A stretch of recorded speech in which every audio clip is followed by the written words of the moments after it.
ਵਾਹਿਗੁਰੂ ਸਾਹਿਬ JIO. ਅੰਮ੍ਰਿਤ ਬਾਣੀ ਹਰ ਹਰ ਤੇਰੀ,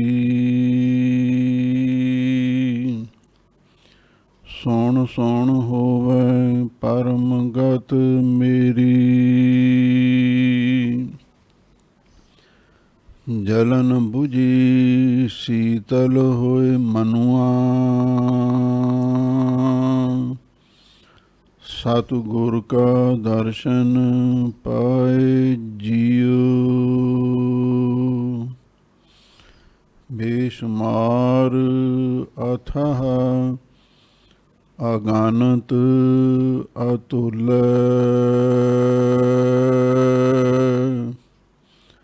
ਜਿਉ ਬੁਲਾਵਹੁ ਤਿਉ ਨਾਨਕ ਦਾਸ ਬੋਲੇ।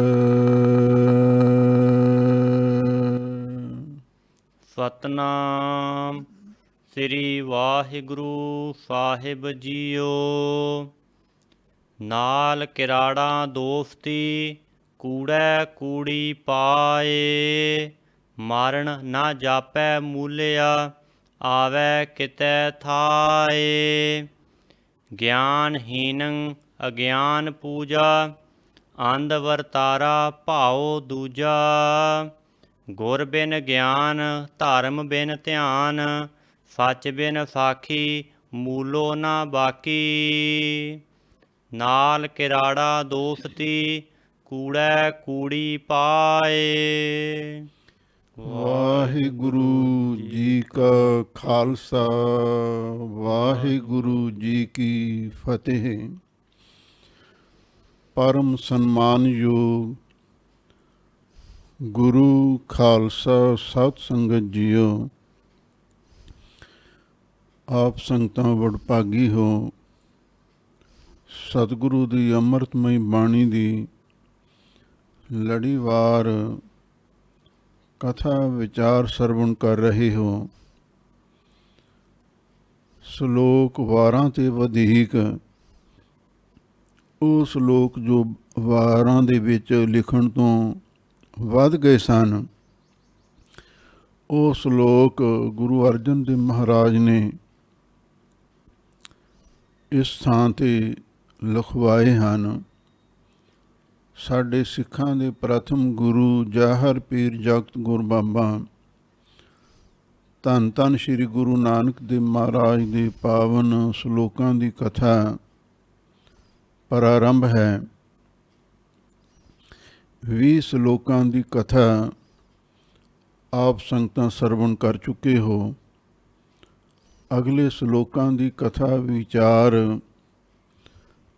ਆਪ ਸੰਗਤਾਂ ਸਰਵਣ ਕਰੋ। ਜੋ ਅੱਗੇ ਸ਼ਲੋਕ ਆ ਰਿਹਾ ਹੈ, ਇਤਿਹਾਸਕ ਦ੍ਰਿਸ਼ਟੀਕੋਣ ਤੋਂ ਇਹਦੀ ਉਥਾਨਕਾ ਸੰਪਰਦਾਇ ਪਿੰਡਰਾਂ 9ਵੀਂ ਟਕਸਾਲ ਦੇ ਮਹਾਂਪੁਰਖ ਇਹ ਸਰਵਣ ਕਰਵਾਉਂਦੇ ਹਨ। ਗੁਰੂ ਨਾਨਕ ਸਾਹਿਬ ਸੱਚੇ ਪਾਤਸ਼ਾਹ ਸਿਆਲਕੋਟ ਵਿੱਚ ਗਏ। ਭਾਈ ਮਰਦਾਨੇ ਨੂੰ ਆਖਿਆ, ਸੱਚ ਤੇ ਝੂਠ ਖਰੀਦ ਕੇ ਲਿਆ। ਉਸ ਨੂੰ 2 ਟਕੇ ਵੀ ਦੇ ਦਿੱਤੇ। ਭਾਈ ਮਰਦਾਨਾ ਸਿਆਲਕੋਟ ਸ਼ਹਿਰ ਵਿੱਚ ਗਿਆ ਹੈ। ਕਈ ਦੁਕਾਨਾਂ 'ਤੇ ਜਾ ਕੇ ਪੁੱਛਦਾ, ਮੈਨੂੰ ਸੱਚ ਤੇ ਝੂਠ ਚਾਹੀਦਾ, ਕੋਈ ਦੇ ਸਕਦਾ ਹੈ? ਸਾਰੇ ਹੈਰਾਨ ਪਰੇਸ਼ਾਨ ਹੋ ਜਾਣ, ਕੋਈ ਜਵਾਬ ਨਾ ਦੇਣ। ਇੱਕ ਮੂਲਾ ਕਰਾੜ ਸੀ। ਜਦੋਂ ਉਹਦੇ ਕੋਲੇ ਗਿਆ, ਉਹਦੇ ਮਨ ਦੇ ਵਿੱਚ ਮਾਇਆ ਦਾ ਲਾਲਚ ਸੀ। ਉਹ ਕਹਿਣ ਲੱਗਾ, ਹਾਂ ਮੈਂ ਤੈਨੂੰ ਸੱਚ ਤੇ ਝੂਠ ਦਾ ਸੌਦਾ ਦੇ ਸਕਦਾ। ਉਹ ਕਹਿੰਦਾ, ਫਿਰ ਦੇ। ਉਹਨੇ 2 ਟਕੇ ਲਏ, ਗੱਲੇ ਵਿੱਚ ਪਾਏ, ਇੱਕ ਕਾਗਜ਼ 'ਤੇ ਲਿਖ ਕੇ ਦੇ ਦਿੱਤਾ, ਮਰਨਾ ਸੱਚ, ਜਿਉਣਾ ਝੂਠ। ਇਹ ਅੱਖਰ ਲਿਖ ਕੇ ਭਾਈ ਮਰਦਾਨੇ ਨੂੰ ਦੇ ਦਿੱਤੇ। ਭਾਈ ਮਰਦਾਨਾ ਗੁਰਦੁਆਰਾ ਬੇਰ ਸਾਹਿਬ, ਉੱਥੇ ਗੁਰੂ ਨਾਨਕ ਸਾਹਿਬ ਸੱਚੇ ਪਾਤਸ਼ਾਹ ਬਿਰਾਜੇ ਹੋਏ ਸਨ, ਉਹਨਾਂ ਕੋਲ ਪੁੱਜਿਆ। ਹਜ਼ੂਰ ਕਹਿਣ ਲੱਗੇ, ਉਸ ਬਾਣੀਏ ਨੂੰ ਸਾਡੇ ਕੋਲ ਲੈ ਕੇ ਆ। ਭਾਈ ਮਰਦਾਨਾ ਮੂਲੇ ਕਰਾੜ ਨੂੰ ਹਜ਼ੂਰ ਦੇ ਪਾਸ ਲੈ ਆਇਆ। ਗਰੀਬ ਨਵਾਜ਼ ਸਤਿਗੁਰੂ ਜੀ ਮੂਲੇ ਨੂੰ ਪੁੱਛਣ ਲੱਗੇ, ਆ ਜੋ ਕੁਝ ਲਿਖ ਕੇ ਦਿੱਤਾ ਹੈ, ਇਹਦੇ ਉੱਤੇ ਯਕੀਨ ਵੀ ਹੈ, ਭਰੋਸਾ ਵੀ ਹੈ? ਮਰਨਾ ਸੱਚ, ਜਿਉਣਾ ਝੂਠ ਹੈ। ਇਹ ਗੱਲ ਸੁਣ ਕੇ ਮੂਲਾ ਕਹਿਣ ਲੱਗਾ, ਮੈਂ ਤੇ ਸੁਣੀ ਸੁਣਾਈ ਗੱਲ ਲਿਖ ਕੇ ਦਿੱਤੀ ਹੈ, ਭਰੋਸਾ ਤੇ ਮੈਨੂੰ ਵੀ ਕੋਈ ਨਹੀਂ। ਮਰਨ ਤੋਂ ਮੈਨੂੰ ਵੀ ਬਹੁਤ ਡਰ ਲੱਗਦਾ ਹੈ। ਜਿਉਣ ਨੂੰ ਜੀ ਕਰਦਾ ਰਹਿੰਦਾ ਹੈ। ਮਰਨ ਦੇ ਨਾਂ ਤੋਂ ਸਾਰੀ ਦੁਨੀਆ ਤਰਕ ਜਾਂਦੀ ਹੈ। ਹਜ਼ੂਰ ਕਹਿਣ ਲੱਗੇ, ਫਿਰ ਇਸ ਗੱਲ 'ਤੇ ਭਰੋਸਾ ਯਕੀਨ ਕਰਨਾ ਚਾਹੁੰਦਾ? ਕਹਿੰਦਾ, ਹਾਂ ਮਹਾਰਾਜ। ਹਜ਼ੂਰ ਕਹਿੰਦੇ, ਚੱਲ ਫਿਰ ਘਰ ਦਾ ਮੋਹ ਛੱਡ, ਸਾਡੇ ਨਾਲ ਚੱਲ। ਮੰਨ ਗਿਆ। ਕਹਿਣ ਲੱਗਾ, ਠੀਕ ਹੈ। ਕੁਝ ਸਮਾਂ ਰਹਿੰਦੇ ਨੂੰ ਹੋਇਆ, ਹਜ਼ੂਰ ਕਹਿਣ ਲੱਗੇ, ਭਾਈ ਮੂਲਿਆ, ਤੇਰੇ ਘਰ ਕਿਸੇ ਦੁਸ਼ਟ ਆਦਮੀ ਨੇ ਇਹ ਝੂਠੀ ਖਬਰ ਪਹੁੰਚਾ ਦਿੱਤੀ ਹੈ। ਮੂਲਾ ਚੜ੍ਹਾਈ ਕਰ ਗਿਆ। ਤੇਰੇ ਘਰ ਵਾਲੀ ਸਤੀ ਹੋਣ ਲਈ ਤਿਆਰ ਹੋ ਗਈ ਹੈ। ਹੁਣ ਤੂੰ ਦੱਸ, ਜੇ ਮਰਨਾ ਸੱਚ ਹੈ ਫਿਰ ਤੇ ਰੱਬ ਦਾ ਭਾਣਾ ਮੰਨ ਲੈ। ਜੇ ਤੇਰਾ ਘਰਵਾਲੀ ਨਾਲ ਮੋਹ ਹੈ ਫਿਰ ਤਾਂ ਵੀ ਦੱਸ। ਇਹ ਤਾਂ ਰੋਣ ਲੱਗ ਪਿਆ। ਕਹਿਣ ਲੱਗਾ, ਮਹਾਰਾਜ, ਜੇ ਮੇਰੇ ਘਰਵਾਲੀ ਸਤੀ ਹੋ ਗਈ, ਮੇਰੇ ਮੋਹ ਪਿਆਰ ਦੇ ਵਿੱਚ ਮੇਰਾ ਤੇ ਪਰਿਵਾਰ ਘਰ-ਬਾਰ ਉੱਜੜ ਜਾਵੇਗਾ। ਇਸ ਲਈ ਕਿਰਪਾ ਕਰੋ, ਜਿਵੇਂ ਵੀ ਹੋ ਸਕਦਾ ਉਹਨੂੰ ਬਚਾਓ। ਹਜ਼ੂਰ ਕਹਿਣ ਲੱਗੇ, ਚੰਗਾ, ਫਿਰ ਤੈਨੂੰ ਉੱਥੇ ਪਹੁੰਚਾ ਦੇਈਏ। ਕਹਿੰਦਾ, ਪਹੁੰਚਾ ਦਿਓ। ਹੁਣ ਭਾਈ ਮੂਲੇ ਨੂੰ ਸਤਿਗੁਰੂ ਨੇ ਆਖਿਆ, ਅੱਖਾਂ ਬੰਦ ਕਰ। ਅੱਖਾਂ ਬੰਦ ਕੀਤੀਆਂ। ਜਦੋਂ ਖੋਲ੍ਹੀਆਂ, ਆਪਣੇ ਘਰ ਦੇ ਵਿੱਚ ਬੈਠਾ। ਜਦੋਂ ਘਰ ਵਾਲਿਆਂ ਨੇ ਦੇਖਿਆ ਮੂਲਾ ਤੇ ਘਰ ਆ ਕੇ ਬੈਠ ਗਿਆ, ਸਾਰਾ ਮਾਹੌਲ ਹੀ ਬਦਲ ਗਿਆ। ਫਿਰ ਇਹਦਾ ਘਰਵਾਲੀ ਨਾਲ ਇੰਨਾ ਮੋਹ ਪੈ ਗਿਆ, ਕਹਿੰਦਾ, ਹੁਣ ਮੈਂ ਤੈਨੂੰ ਕਦੀ ਵੀ ਛੱਡ ਕੇ ਨਹੀਂ ਜਾਵਾਂਗਾ। ਕੁਝ ਸਮੇਂ ਤੋਂ ਬਾਅਦ ਗੁਰੂ ਨਾਨਕ ਸਾਹਿਬ ਸੱਚੇ ਪਾਤਸ਼ਾਹ ਫਿਰ ਦੁਬਾਰਾ ਆਏ। ਭਾਈ ਬਾਲੇ ਨੂੰ ਕਹਿਣ ਲੱਗੇ, ਇੱਥੇ ਇੱਕ ਸਾਡਾ ਸੰਸਾਰੀ ਮਿੱਤਰ ਰਹਿੰਦਾ ਹੈ, ਮੂਲਾ ਕਰਾੜ, ਉਹਨੂੰ ਮਿਲ ਚਲੀਏ। ਕਿਉਂ? ਸਤਿਗੁਰੂ ਜਾਣੀ ਜਾਣ ਸਨ। ਉਹਨਾਂ ਨੂੰ ਪਤਾ ਸੀ ਮੂਲੇ ਦਾ ਅੰਤਮ ਸਮਾਂ ਨੇੜੇ ਆ ਗਿਆ ਹੈ, ਇਹਨੂੰ ਅੰਤਮ ਦਰਸ਼ਨ ਦੇ ਦਈਏ, ਇਹਦਾ ਭਲਾ ਹੋ ਜਾਵੇ। ਪਰ ਜਦੋਂ ਸਤਿਗੁਰੂ ਮਹਾਰਾਜ ਸੱਚੇ ਪਾਤਸ਼ਾਹ ਮੂਲੇ ਦੇ ਘਰ ਜਾਂਦੇ ਨੇ, ਜਾ ਕੇ ਆਵਾਜ਼ ਮਾਰਦੇ ਨੇ, ਭਾਈ ਮੂਲਿਆ, ਬਾਹਰ ਆ, ਤੈਨੂੰ ਮਿਲਣ ਵਾਸਤੇ ਆਏ ਹਾਂ। ਘਰਵਾਲੀ ਨੇ ਵਿੰਡੋ ਖੋਲ੍ਹ ਕੇ ਦੇਖਿਆ। ਕਹਿਣ ਲੱਗੀ, ਉਹੀ ਸੰਤ, ਉਹੀ ਸਾਧ ਆ ਗਏ ਨੇ ਜਿਹੜੇ ਅੱਗੇ ਤੈਨੂੰ ਲੈ ਗਏ ਸੀ। ਲੁਕ ਜਾ ਇੱਥੇ ਕਿਤੇ, ਨਹੀਂ ਤਾਂ ਤੈਨੂੰ ਹੁਣ ਵੀ ਨਾਲ ਲੈ ਜਾਣਗੇ। ਘਰਵਾਲੀ ਦੇ ਕਿਹਾ, ਮੂਲਾ ਪਾਥੀਆਂ ਦੇ ਗਹੀਰੇ ਵਿੱਚ ਜਾ ਕੇ ਪਿੱਛੇ ਲੁਕ ਗਿਆ। ਹਜ਼ੂਰ ਨੇ ਫਿਰ ਦੁਬਾਰਾ ਆਵਾਜ਼ ਮਾਰੀ, ਭਾਈ ਮੂਲਿਆ, ਘਰੇ ਹੈ? ਜੇ ਘਰੇ ਆ ਤੇ ਬਾਹਰ ਆ ਕੇ ਮਿਲ। ਫਿਰ ਵੀ ਕੋਈ ਜਵਾਬ ਨਾ ਮਿਲਿਆ। ਤੀਜੀ ਵਾਰੀ ਜਦੋਂ ਹਜ਼ੂਰ ਨੇ ਕਿਹਾ, ਭਾਈ ਮੂਲਿਆ, ਜੇ ਤੂੰ ਘਰੇ ਨਹੀਂ ਹੈ, ਚੱਲ ਤੇਰੀ ਮਰਜ਼ੀ, ਫਿਰ ਅਸੀਂ ਜਾ ਰਹੇ ਹਾਂ। ਇੰਨਾ ਕਹਿ ਕੇ ਜਦੋਂ ਮੁੜਨ ਲੱਗੇ, ਘਰਵਾਲੀ ਨੇ ਥੋੜ੍ਹਾ ਜਿਹਾ ਦਰਵਾਜ਼ਾ ਖੋਲ੍ਹਿਆ, ਝੂਠ ਬੋਲਿਆ। ਕਹਿਣ ਲੱਗੀ, ਮੂਲਾ ਤੇ ਘਰੇ ਹੈ ਨਹੀਂ। ਹਜ਼ੂਰ ਕਹਿਣ ਲੱਗੇ, ਤੇਰੇ ਮੂੰਹੋਂ ਰੱਬ ਨੇ ਸੱਚ ਕਢਵਾ ਦਿੱਤਾ ਹੈ। ਤੂੰ ਆਖਿਆ ਨਾ ਮੂਲਾ ਕਰੇ ਨਹੀਂ, ਹੁਣ ਉਹ ਕਰੇ ਰਹਿਣ ਜੋਗਾ ਹੀ ਨਹੀਂ ਰਿਹਾ। ਉਧਰ ਪਾਥੀਆਂ ਦੇ ਹੀਰੇ ਦੇ ਵਿੱਚ ਸੱਪ ਨੇ ਡੰਗ ਮਾਰ ਦਿੱਤਾ। ਉਹਦੇ ਨਾਲ ਭਾਈ ਮੂਲਾ ਹੈਰਾਨ ਪਰੇਸ਼ਾਨ ਹੁੰਦਾ ਹੋਇਆ, ਰੋਂਦਾ ਹੋਇਆ ਘਰਵਾਲੀ ਨੂੰ ਕਹਿਣ ਲੱਗਾ, ਬਈ ਤੂੰ ਮੈਨੂੰ ਗੁਰੂ ਤੋਂ ਬੇਮੁਖ ਕਰਕੇ ਮਾਰਨ ਲੱਗੀ ਹੈ। ਮੇਰੇ ਚੰਗੇ ਭਾਗ ਜਾਗੇ ਸਨ, ਸਤਿਗੁਰੂ ਘਰੇ ਆਏ, ਪਰ ਤੂੰ ਫਿਰ ਵੀ ਮੈਨੂੰ ਮਿਲ ਨਾ ਦਿੱਤਾ। ਹੁਣ ਮੈਂ ਬਚ ਨਹੀਂ ਸਕਾਂਗਾ, ਮੈਨੂੰ ਸਤਿਗੁਰੂ ਦੇ ਦਰਸ਼ਨ ਕਰਵਾ ਦਿਓ। ਇਹਨੂੰ ਮੰਜੇ 'ਤੇ ਪਾ ਕੇ ਗੁਰੂ ਮਹਾਰਾਜ ਦੇ ਕੋਲ ਲਿਜਾਇਆ ਗਿਆ। ਕੁਝ ਸਮਾਂ ਤਾਂ ਲੱਗਣਾ ਹੀ ਸੀ, ਜਾਂਦੇ ਜਾਂਦੇ ਦੀ ਮੌਤ ਹੋ ਗਈ। ਪਰਿਵਾਰ ਨੇ ਰੋ ਰੋ ਕੇ ਸਤਿਗੁਰੂ ਦੇ ਚਰਨਾਂ 'ਚ ਬੇਨਤੀਆਂ ਕੀਤੀਆਂ, ਮਹਾਰਾਜ ਤੁਹਾਡਾ ਸੇਵਕ ਸੀ, ਇਹਦੇ 'ਤੇ ਕਿਰਪਾ ਕਰੋ, ਇਹਦੀਆਂ ਭੁੱਲਾਂ ਮਾਫ ਕਰ ਦਿਓ, ਇਹਨੂੰ ਚਰਨੀ ਲਾ ਲਵੋ। ਹਜ਼ੂਰ ਕਹਿਣ ਲੱਗੇ, ਇਹ ਗੁਰੂ ਤੋਂ ਬੇਮੁਖ ਹੋਇਆ ਸੀ, ਹੁਣ ਉਹਦੀ ਸਜ਼ਾ ਪਹਿਲਾਂ ਭੁਗਤੇਗਾ। ਹਾਂ, ਹੁਣ ਇਹ ਸ਼ਰਨ ਵਿੱਚ ਆਇਆ, ਇਹਦਾ ਫਲ ਵੀ ਮਿਲੇਗਾ। ਹੁਣ ਇਹਦੀ 10ਵੇਂ ਜਾਮੇ ਦੇ ਵਿੱਚ ਕਲਿਆਣ ਹੋਵੇਗੀ। ਫਿਰ ਗੁਰਦੁਆਰਾ ਸ਼ਿਕਾਰ ਘਾਟ ਸੱਚਖੰਡ ਸ੍ਰੀ ਹਜ਼ੂਰ ਸਾਹਿਬ ਨੰਦੇੜ ਵਿਖੇ ਸਾਹਿਬ ਬਣੇ ਦਾ ਉਦਾਰ ਕੀਤਾ ਸੀ। ਇਹ ਸ਼ਲੋਕ ਮੂਲੇ ਦੇ ਨਾਲ ਸੰਬੰਧਿਤ ਹੈ। ਹਜ਼ੂਰ ਭਾਈ ਮੂਲੇ ਦੇ ਨਾਲ ਕਿਵੇਂ ਵਾਰਤਾਲਾਪ ਕਰਦੇ ਹਨ, ਉਹ ਆਪ ਸੰਗਤਾਂ ਸੁਣੋ ਤੇ ਇੱਕ ਵਾਰ ਪਿਆਰ ਦੇ ਨਾਲ ਆਖੋ, ਸਤਨਾਮ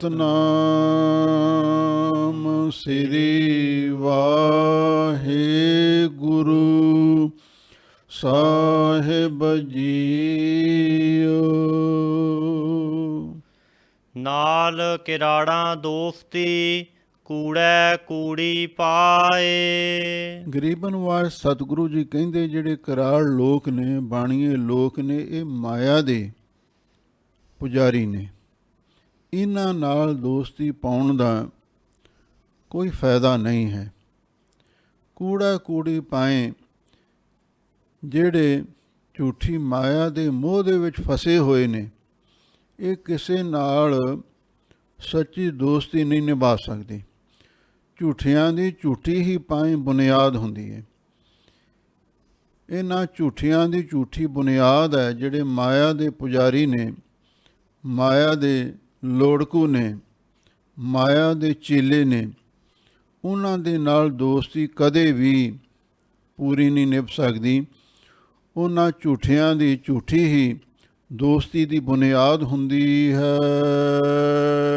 ਮਰਨ ਨਾ ਜਾਪੈ ਮੂਲਿਆ, ਆਵੈ ਕਿਤੈ ਥਾਏ। ਉਹ ਮੂਲਿਆ, ਅਸੀਂ ਤਾਂ ਤੇਰਾ ਭਲਾ ਕਰਨ ਵਾਸਤੇ ਆਏ ਸੀ, ਪਰ ਤੈਨੂੰ ਇਸ ਗੱਲ ਦਾ ਪਤਾ ਹੀ ਨਹੀਂ ਲੱਗਿਆ ਵੀ ਤੇਰੀ ਮੌਤ ਆਉਣ ਵਾਲੀ ਹੈ। ਮਰਨ ਨਾ ਜਾਪੈ ਮੂਲਿਆ, ਉਹ ਮੂਲਿਆ ਤੂੰ ਆਪਣੀ ਮੌਤ ਨੂੰ ਨਹੀਂ ਸਮਝਿਆ, ਕਿਹੜੇ ਥਾਂ 'ਤੇ ਕਿਵੇਂ ਉਸ ਮੌਤ ਨਹੀਂ ਆਉਣਾ ਹੈ। ਪਰ ਹੁਣ ਜੋ ਪਾਣਾ ਸੀ ਵਰਤ ਗਿਆ। ਇਹ ਸ਼ਲੋਕ ਭਾਈ ਮੂਲੇ ਦੇ ਪਰਥਾਈ ਗੁਰੂ ਮਹਾਰਾਜ ਨੇ ਉਚਾਰਨ ਕੀਤਾ। ਠੀਕ ਹੈ, ਉਹਨੂੰ ਗੁਰੂ ਤੋਂ ਬੇਮੁਖ ਹੋਣ ਦੀ ਸਜ਼ਾ ਵੀ ਮਿਲੀ, ਫਿਰ ਉਹਦੀ 10ਵੇਂ ਜਾਮੇ ਦੇ ਵਿੱਚ ਕਲਿਆਣ ਵੀ ਕਰ ਦਿੱਤੀ। ਗਿਆਨਹੀਨੰ ਅਗਿਆਨ ਪੂਜਾ। ਲਓ ਹੁਣ ਗਰੀਬਨਵਾਜ ਸਤਿਗੁਰੂ ਜੀ ਜਿਹੜੇ ਲੋਕ ਪਖੰਡੀ ਗੁਰੂਆਂ ਦੇ ਮਗਰ ਲੱਗਦੇ ਨੇ, ਉਹਨਾਂ ਦਾ ਹਾਲ ਦੱਸਦੇ ਨੇ। ਜਿਹੜੇ ਗਿਆਨ ਤੋਂ ਹੀਣੇ ਮੂਰਖ ਲੋਕ ਨੇ, ਅਗਿਆਨ ਪੂਜਾ, ਉਹ ਜਿਹੜੇ ਗਿਆਨ ਤੋਂ ਸਖਣੇ ਉਹਨਾਂ ਦੇ ਗੁਰੂ ਨੇ ਪਖੰਡੀ, ਉਹਨਾਂ ਦੀ ਪੂਜਾ ਕਰਦੇ ਨੇ। ਜਿਵੇਂ ਗੁਰਦੁਆਰਾ ਕਲਿਆਣ ਸਾਹਿਬ ਲੁਧਾਈ ਕੇ, ਉੱਥੇ ਗੁਰੂ ਹਰਗੋਬਿੰਦ ਸਾਹਿਬ ਮਹਾਰਾਜ ਸੱਚੇ ਪਾਤਸ਼ਾਹ ਗਏ। ਇੱਕ ਅਜਗਰ ਹਜ਼ੂਰ ਵੱਲ ਆਇਆ। ਜਦੋਂ ਕੋਲੇ ਆਇਆ, ਗੁਰੂ ਮਹਾਰਾਜ ਨੇ ਸਣੇ ਜੋੜੇ ਆਪਣਾ ਚਰਨ ਛੋਹਿਆ, ਉਸ ਦੀ ਮੌਤ ਹੋ ਗਈ। ਉਹਦੇ ਸਰੀਰ ਵਿੱਚ ਕੀੜੇ ਪਏ ਹੋਏ ਸਨ, ਕੁਰਬਲ ਕੁਰਬਲ ਕਰ ਰਹੇ ਸਨ। ਆਕਾਸ਼ ਵਿੱਚ ਚਾਨਣ ਹੋਇਆ। ਇਸ ਕੌਤਕ ਨੂੰ ਦੇਖ ਕੇ ਜਿਹੜੇ ਕਮਾਈ ਵਾਲੇ ਗੁਰਸਿੱਖ ਸਨ ਕਹਿਣ ਲੱਗੇ, ਮਹਾਰਾਜ ਜੀ ਕੀ ਕੌਤਕ ਹੈ? ਤਾਂ ਹਜ਼ੂਰ ਕਹਿੰਦੇ, ਅਸੀਂ ਇੱਕ ਪਖੰਡੀ ਗੁਰੂ ਦਾ ਉਧਾਰ ਕੀਤਾ। ਪੁੱਛਿਆ ਇਹ ਕੌਣ ਸੀ? ਹਜ਼ੂਰ ਕਹਿੰਦੇ ਆਪੇ ਹੀ ਦੱਸੇਗਾ। ਫਿਰ ਉਹਦੀ ਰੂਹ ਨੇ ਸਾਰੀ ਵਾਰਤਾ ਸੁਣਾਈ ਬਈ ਮੈਂ ਇਸ ਇਲਾਕੇ ਵਿੱਚ ਪਖੰਡੀ ਅਖੌਤੀ ਗੁਰੂ ਬਣਿਆ ਹੋਇਆ ਸੀ। ਮੈਂ ਲੋਕਾਂ ਨੂੰ ਗਲਤ ਸਿੱਖਿਆ ਦਿੰਦਾ ਰਿਹਾ। ਅਹੰ ਬ੍ਰਹਮ ਅਸਮੀ ਨਸੰਗ ਭੋਗ ਲక్ష్ਮੀ, ਅਹੰ ਬ੍ਰਹਮ ਅਕਰੇ ਨਸੰਗ ਖਾ ਬਕਰੇ। ਇਹੋ ਜਿਹੀਆਂ ਮੈਂ ਸਿੱਖਿਆਵਾਂ ਲੋਕਾਂ ਨੂੰ ਦਿੰਦਾ ਸੀ। ਮਰ ਕੇ ਮੈਨੂੰ ਸੱਪ ਦੀ ਜੂਣ ਮਿਲੀ, ਮੇਰੇ ਚੇਲੇ ਕੀੜੇ ਬਣ ਕੇ ਮੇਰਾ ਮਾਸ ਕੱਟ ਕੱਟ ਕੇ ਖਾ ਰਹੇ ਨੇ। ਹੁਣ ਗੁਰੂ ਮਹਾਰਾਜ ਨੇ ਕਿਰਪਾ ਕੀਤੀ, ਮੇਰਾ ਉਧਾਰ ਕੀਤਾ। ਹੁਣ ਉੱਥੇ ਗੁਰਦੁਆਰੇ ਦਾ ਨਾਮ ਵੀ ਕਲਿਆਣਸਰ ਹੈ, ਉੱਥੇ ਕਲਿਆਣ ਹੋਈ ਸੀ। ਹਜ਼ੂਰ ਕਹਿੰਦੇ ਜਿਹੜੇ ਗਿਆਨ ਤੋਂ ਹੀਣੇ ਮਨੁੱਖ ਨੇ, ਜਿਨ੍ਹਾਂ ਨੂੰ ਪਰਮਾਰਥ ਦਾ ਗਿਆਨ ਨਹੀਂ, ਉਹ ਇਹੋ ਜਿਹੇ ਅਗਿਆਨੀਆਂ ਦੀ ਪੂਜਾ ਕਰਦੇ ਨੇ, ਪਖੰਡੀਆਂ ਦੀ ਪੂਜਾ ਕਰਦੇ ਹਨ। ਅੰਧ ਵਰਤਾਵਾ ਭਾਉ ਦੂਜਾ। ਉਹਨਾਂ ਦੇ ਅੰਦਰ ਗੁਰੂ ਦਾ, ਪਰਮੇਸ਼ਰ ਦਾ ਪਿਆਰ ਨਹੀਂ ਹੁੰਦਾ। ਭਾਉ ਦੂਜਾ, ਦੂਜਾ ਮਾਇਆ ਦਾ ਮੋਹ, ਪਦਾਰਥਾਂ ਦਾ ਮੋਹ, ਦੁਨੀਆ ਦਾ ਮੋਹ ਉਹਨਾਂ ਦੇ ਮਨ ਦੇ ਅੰਦਰ ਹੁੰਦਾ। ਅੰਧ ਵਰਤਾਰਾ ਤੇ ਉਹਨਾਂ ਦਾ ਵਰਤਾਰਾ ਵੀ ਅੰਨਾ ਹੀ ਹੁੰਦਾ। ਵਰਤਾਰਾ ਤੋਂ ਭਾਵ ਹੈ ਵਰਤਨ ਦਾ ਢੰਗ, ਵਰਤਨ ਵਿਹਾਰ, ਉਹ ਵੀ ਉਹਨਾਂ ਦਾ ਅੰਨਾ ਹੁੰਦਾ ਹੈ। ਭਾਵ ਉਹਦੇ ਵਿੱਚ ਕੋਈ ਸਮਝਦਾਰੀ ਦੀ ਗੱਲ ਨਹੀਂ ਕਰਦੇ। ਜੋ ਕਰਦੇ ਨੇ ਬਸ ਅੰਧ ਵਿਸ਼ਵਾਸ ਦੇ ਵਿੱਚ ਹੀ ਸਾਰਾ ਕੁਝ ਕਰਦੇ ਹਨ। ਗੁਰ ਬਿਨ ਗਿਆਨ ਧਰਮ ਬਿਨ ਧਿਆਨ। ਲੋ ਹਜ਼ੂਰ ਕਹਿੰਦੇ ਨੇ ਗੁਰੂ ਤੋਂ ਬਿਨਾਂ ਅਸਲੀ ਜਿਹੜਾ ਗਿਆਨ ਹੈ ਉਹ ਕਦੀ ਪ੍ਰਾਪਤ ਨਹੀਂ ਹੋ ਸਕਦਾ। ਭਾਈ ਰੇ ਗੁਰ ਬਿਨ ਗਿਆਨ ਨਾ ਹੋਏ, ਪੁੱਛੋ ਬ੍ਰਹਮੇ ਨਾਰਦਾ ਵੇਦ ਬਿਆਸੈ ਕੋਈ। ਧਰਮ ਬਿਨ ਧਿਆਨ, ਧਰਮ ਤੋਂ ਬਿਨਾਂ ਅਸਲੀ ਧਿਆਨ ਦੀ ਅਵਸਥਾ ਵੀ ਨਹੀਂ ਪ੍ਰਾਪਤ ਹੁੰਦੀ। ਧਰਮ ਤੋਂ ਭਾਵ ਦੇਵੀ ਗੁਣ ਧਾਰਨ ਕੀਤਿਆਂ, ਸੇਵਾ ਅਤੇ ਸਿਮਰਨ ਦੀ ਕਾਲ ਘਾਲਣ ਤੋਂ ਬਿਨਾਂ ਵਾਹਿਗੁਰੂ ਵਿੱਚ ਧਿਆਨ ਵੀ ਨਹੀਂ ਜੁੜਦਾ। ਸੱਚ ਬਿਨ ਸਾਖੀ ਮੂਲੋ ਨਾ ਬਾਕੀ। ਸੱਚ ਤੋਂ ਬਿਨਾਂ ਸਾਖੀ ਦਾ ਅਰਥ ਸਿੱਖਿਆ ਦਾ ਵੀ ਕੋਈ ਪ੍ਰਭਾਵ ਨਹੀਂ ਪੈਂਦਾ। ਜੇ ਹੁਣ ਗੁਰੂ ਬਣ ਕੇ, ਪ੍ਰਚਾਰਕ ਬਣ ਕੇ ਝੂਠ ਬੋਲੀ ਜਾਵੇ, ਫਿਰ ਉਹਦੀ ਸਿੱਖਿਆ ਦਾ ਕੋਈ ਅਸਰ ਨਹੀਂ ਹੁੰਦਾ। ਸੱਚ ਤੋਂ ਬਿਨਾਂ ਸਾਖੀ ਸਿੱਖਿਆ ਵੀ ਬੇਅਸਰ ਰਹਿ ਜਾਂਦੀ ਹੈ। ਮੂਲੋਂ ਨਾ ਬਾਕੀ, ਜਿਸ ਬੰਦੇ ਕੋਲ ਮੂਲ ਹੀ ਨਹੀਂ ਰਿਹਾ ਤੇ ਉਹਦੇ ਕੋਲੇ ਬਾਕੀ ਹੋਰ ਕੀ ਉਹਦੇ ਪੱਲੇ ਪੈਣਾ ਸੀ? ਕੁਝ ਵੀ ਉਹਦੇ ਪੱਲੇ ਨਹੀਂ ਰਹਿ ਜਾਂਦਾ। ਜਦੋਂ ਮੂਲ ਹੀ ਖੋਇਆ ਗਿਆ, ਮੂਲ ਹੀ ਹੱਥੋਂ ਨਿਕਲ ਗਿਆ, ਫਿਰ ਬਾਕੀ ਪਿੱਛੇ ਕੀ ਰਹਿ ਜਾਂਦਾ? ਕੁਝ ਵੀ ਨਹੀਂ। ਦੂਜਾ ਅਰਥ ਇਸ ਤਰ੍ਹਾਂ ਵੀ ਮਹਾਂਪੁਰਖਾਂ ਨੇ ਕੀਤਾ, ਗੁਰ ਬਿਨ ਗਿਆਨ। ਬਹੁਤੇ ਲੋਕ ਗੁਰੂ ਤੋਂ ਬਿਨਾਂ ਆਪਣਾ ਹੀ ਗਿਆਨ ਘੋਟਦੇ ਫਿਰਦੇ ਨੇ। ਆ ਜਿਵੇਂ ਨਰਕ ਧਾਰੀਏ ਨੇ, ਉਹ ਲੋਕਾਂ ਨੂੰ ਕਹਿੰਦੇ ਨੇ ਚਾਹੇ ਸੂਰ ਦਾ ਮਾਸ ਖਾਓ, ਚਾਹੇ ਗਊ ਦਾ ਮਾਸ ਖਾਓ, ਜਿਵੇਂ ਤੁਹਾਡਾ ਮਨ ਕਹਿੰਦਾ ਕਰੀ ਚੱਲੋ, ਕੋਈ ਪੁੰਨ ਪਾਪ ਨਹੀਂ ਹੈ। ਚਾਹੇ ਆਪਣੀ ਇਸਤਰੀ ਦੇ ਨਾਲ ਸੰਬੰਧ ਕਰੋ, ਚਾਹੇ ਪਰਾਈ ਇਸਤਰੀ ਦੇ ਨਾਲ ਵਿਭਚਾਰ ਕਰੋ, ਕੋਈ ਇਹਦਾ ਪੁੰਨ ਪਾਪ ਨਹੀਂ ਹੈ। ਗੁਰੂ ਤੋਂ ਬਿਨਾਂ ਆਪਣਾ ਹੀ ਗਿਆਨ ਘੋਟਦੇ ਫਿਰਦੇ ਨੇ। ਧਰਮ ਬਿਨ ਧਿਆਨ, ਧਰਮ ਸ੍ਰੇਸ਼ਟ ਆਚਾਰ ਤੇ ਵਿਚਾਰ ਤੋਂ ਬਿਨਾਂ ਗੱਲਾਂ ਧਿਆਨ ਦੀਆਂ ਕਰਦੇ ਨੇ। ਭਾਵ ਨਾ ਤੇ ਸਿੱਖੀ ਦੀ ਕੋਈ ਮਰਜ਼ਾਦਾ ਹੈ, ਨਾ ਬਾਣੀ ਦੀ ਰਹਿਤ ਹੈ, ਨਾ ਖੰਡੇ ਬਾਟੇ ਦਾ ਅੰਮ੍ਰਿਤ ਛਕਿਆ, ਤੇ ਲੋਕਾਂ ਨੂੰ ਕਹਿੰਦੇ ਸਾਡਾ ਧਿਆਨ ਰੱਬ ਦੇ ਨਾਲ ਜੁੜਦਾ ਹੈ, ਅਸਮਾਨ ਨੂੰ ਟਾਕੀਆਂ ਲਾਉਂਦੇ ਨੇ। ਧਰਮ ਵਾਲੀ ਕੋਈ ਗੱਲ ਨਹੀਂ ਤੇ ਗੱਲਾਂ ਕਰਦੇ ਨੇ ਧਿਆਨ ਦੀਆਂ, ਉਹਨਾਂ ਦਾ ਵੀ ਕੋਈ ਅਸਰ ਨਹੀਂ ਪੈਂਦਾ। ਸੱਚ ਬਿਨ ਸਾਖੀ, ਸੱਚ ਤੋਂ ਬਿਨਾਂ ਸਿੱਖਿਆ ਦੇਣ ਦਾ ਕੋਈ ਅਰਥ ਨਹੀਂ ਰਹਿ ਜਾਂਦਾ। ਜਿਸ ਦੇ ਪੱਲੇ ਸੱਚ ਨਹੀਂ, ਉਹਦੀ ਸਿੱਖਿਆ ਦਾ ਕੋਈ ਪ੍ਰਭਾਵ ਨਹੀਂ ਹੁੰਦਾ। ਸਤਿਗੁਰੂ ਦੇ ਬਚਨ ਨੇ, ਅਵਰ ਉਪਦੇਸ਼ੈ ਆਪ ਨ ਕਰੈ, ਆਵਤ ਜਾਵਤ ਜਨਮਹਿ ਮਰੈ। ਜਿਸ ਕੈ ਅੰਤਰ ਬਸੈ ਨਿਰੰਕਾਰ, ਤਿਸ ਕੀ ਸੀਖ ਤਰੈ ਸੰਸਾਰ। ਜਿਨ੍ਹਾਂ ਦੇ ਪੱਲੇ ਸੱਚ ਹੈ, ਉਹਨਾਂ ਦੀ ਸਿੱਖਿਆ ਦਾ ਅਸਰ ਦੂਜਿਆਂ 'ਤੇ ਪੈਂਦਾ ਹੈ। ਅਥਵਾ ਸੱਚ ਬਿਨ ਸਾਖੀ। ਇਸ ਕਲਯੁਗ ਦੇ ਵਿੱਚ ਸੱਚ ਤੋਂ ਬਿਨਾਂ ਲੋਕੀ ਸਾਖੀ ਝੂਠੀਆਂ ਗਵਾਹੀਆਂ ਹੀ ਦੇਈ ਜਾਂਦੇ ਨੇ। ਐਵੇਂ ਕਿਸੇ ਨੂੰ ਫਸਾਉਣ ਦੇ ਵਾਸਤੇ ਝੂਠਾ ਨਾਂ ਲਾ ਦਿੰਦੇ ਹੈ। ਇਹੋ ਜਿਹਾ ਲੋਕਾਂ ਦਾ ਵਰਤਾਰਾ ਵਰਤ ਰਿਹਾ ਹੈ। ਮੂਲੋਂ ਨਾ ਬਾਕੀ, ਜਿਹਦੇ ਕੋਲੇ ਮੂਲ ਹੀ ਨਹੀਂ ਰਿਹਾ। ਮੂਲ ਤੋਂ ਭਾਵ ਹੈ ਸਾਡੇ ਸਵਾਸ। ਸਾਡੇ ਸਵਾਸ ਹੀ ਪੱਲੇ ਨਾ ਰਹੇ ਤੇ ਸਾਡੇ ਬਾਕੀ ਹੋਰ ਸਾਡੇ ਪੱਲੇ ਕੀ ਆਵੇਗਾ? ਕੁਝ ਵੀ ਨਹੀਂ ਹੋਣਾ।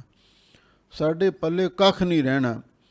ਜੇ ਸਾਡੇ ਸਵਾਸ ਹੀ ਮੂਲੋਂ ਚਲੇ ਗਏ, ਉਮਰ ਹੀ ਪੂਰੀ ਹੋ ਗਈ, ਉਸ ਤੋਂ ਬਾਅਦ ਅਸੀਂ ਕੁਛ ਵੀ ਨਹੀਂ ਕਰ ਸਕਦੇ। ਮੂਲ ਤੋਂ ਬਿਨਾਂ ਬਾਕੀ ਕੁਝ ਵੀ ਸਾਡੇ ਹੱਥ ਪੱਲੇ ਨਹੀਂ ਰਹਿ ਜਾਂਦਾ। ਮਾਣੂ ਕੱਲੇ ਉੱਠੀ ਚੱਲੈ। ਲੋ ਹਜ਼ੂਰ ਕਹਿੰਦੇ ਨੇ, ਬਹੁਤੇ ਲੋਕ ਪਤਾ ਕੀ ਕਹਿੰਦੇ ਨੇ ਵੀ ਸਾਰਿਆਂ ਬੰਦਿਆਂ ਨੂੰ, ਮਾਣੂ ਦਾ ਅਰਥ ਹੈ ਮਨੁੱਖ, ਸਾਰਿਆਂ ਪੁਰਸ਼ਾਂ ਨੂੰ ਰੱਬ ਘੱਲਦਾ ਹੈ ਤੇ ਜਦੋਂ ਰੱਬ ਸੱਦਦਾ ਉੱਠ ਕੇ ਤੁਰ ਜਾਂਦੇ ਨੇ। ਵੀ ਸਾਰਿਆਂ ਨੂੰ ਰੱਬ ਭੇਜਦਾ ਤੇ ਰੱਬ ਹੀ ਆਪਣੇ ਕੋਲ ਬੁਲਾਉਂਦਾ ਹੈ। ਸਾਧ ਨਾਹੀ ਇਹ ਵੇਹੀ ਗੱਲੈ। ਵੀ ਇਹੋ ਜਿਹੀਆਂ ਗੱਲਾਂ ਕਰਨ ਦੇ ਨਾਲ ਕੋਈ ਜੀਵਨ ਦਾ ਸਾਦ ਸਵਾਦ, ਕੋਈ ਰਸ, ਕੋਈ ਲੁਤਫ, ਕੋਈ ਆਨੰਦ ਨਹੀਂ ਪ੍ਰਾਪਤ ਹੋ ਸਕਦਾ ਗੱਲਾਂ ਦੇ ਨਾਲ। ਹਾਂ, ਹੈ ਤੇ ਗੱਲ ਠੀਕ, ਵਾਹਿਗੁਰੂ ਦੇ ਭੇਜੇ ਸਾਰੇ ਜੀਵ ਆਉਂਦੇ ਨੇ, ਉਹਦੇ ਸੱਦੇ 'ਤੇ ਸਭ ਨੂੰ ਜਾਣਾ ਪੈਂਦਾ। ਪਰ ਇਸ ਜੀਵਨ ਦੀ ਮਹੱਤਤਾ ਨੂੰ ਵੀ ਸਮਝਣ ਦੀ ਲੋੜ ਹੈ। ਇਸ ਦੁਨੀਆ ਦੇ ਵਿੱਚ ਆ ਕੇ ਅਸੀਂ ਕਰਨਾ ਕੀ ਹੈ? ਇਹ ਸਰੀਰਾ ਮੇਰੇ ਆ, ਇਸ ਜਗ ਮੈਂ ਆਏ ਕਹਿ, ਕਿਆ ਤੁਧ ਕਰਮ ਕਮਾਇਆ, ਕਿ ਕਰਮ ਕਮਾਇਆ ਤੁਧ ਸਰੀਰਾ, ਜਾ ਤੂੰ ਜਗ ਮਹਿ ਆਇਆ। ਜਿਨ ਹਰ ਤੇਰਾ ਰਚਨ ਰਚਿਆ, ਸੋ ਹਰ ਮਨ ਨਾ ਵਸਾਇਆ। ਇਹ ਜੀਵਨ ਦਾ ਮਨੋਰਥ ਸੀ। ਭਈ ਪ੍ਰਾਪਤ ਮਾਨੁਖ ਦਿਹੁਰੀਆ, ਗੋਬਿੰਦ ਮਿਲਣ ਕੀ ਇਹ ਤੇਰੀ ਬਰੀਆ। ਇਹਨੂੰ ਸਮਝਿਆ ਹੀ ਨਹੀਂ। ਜਿਨ ਹਰ ਤੇਰਾ ਰਚਨ ਰਚਿਆ, ਸੋ ਹਰ ਮਨ ਨਾ ਵਸਾਇਆ। ਗੁਰ ਪ੍ਰਸਾਦੀ ਹਰ ਮਨ ਵਸਿਆ, ਪੂਰਬ ਲਿਖਿਆ ਪਾਇਆ। ਕਹਿ ਨਾਨਕ ਉਹ ਸਰੀਰ ਪ੍ਰਵਾਨ ਹੋਆ, ਜਿਨ ਸਤਿਗੁਰ ਸਿਉ ਚਿਤ ਲਾਇਆ। ਸਾਡੇ ਜੀਵਨ ਦੀ ਸਫਲਤਾ ਹੋਣੀ ਸੀ ਗੁਰੂ ਦੇ ਨਾਲ, ਚਿੱਤ ਜੋੜਨ ਦੇ ਨਾਲ। ਪਰ ਅਸੀਂ ਜੀਵਨ ਦੇ ਮਨੋਰਥ ਨੂੰ ਸਮਝਿਆ ਹੀ ਨਹੀਂ। ਦੁਨੀਆ ਵਿੱਚ ਆਏ ਤੇ ਉੱਠ ਕੇ ਚਲੇ ਗਏ। ਕੇਵਲ ਇਹਨਾਂ ਗੱਲਾਂ ਦੇ ਨਾਲ ਜੀਵਨ ਦਾ ਰਸ, ਜੀਵਨ ਦਾ ਸਵਾਦ, ਜੀਵਨ ਦਾ ਆਨੰਦ ਨਹੀਂ ਪ੍ਰਾਪਤ ਹੋ ਸਕਦਾ। ਰਾਮ ਝੁਰੈ ਦਲ ਮੇਲਵੈ, ਅੰਤਰ ਬਲ ਅਧਿਕਾਰ।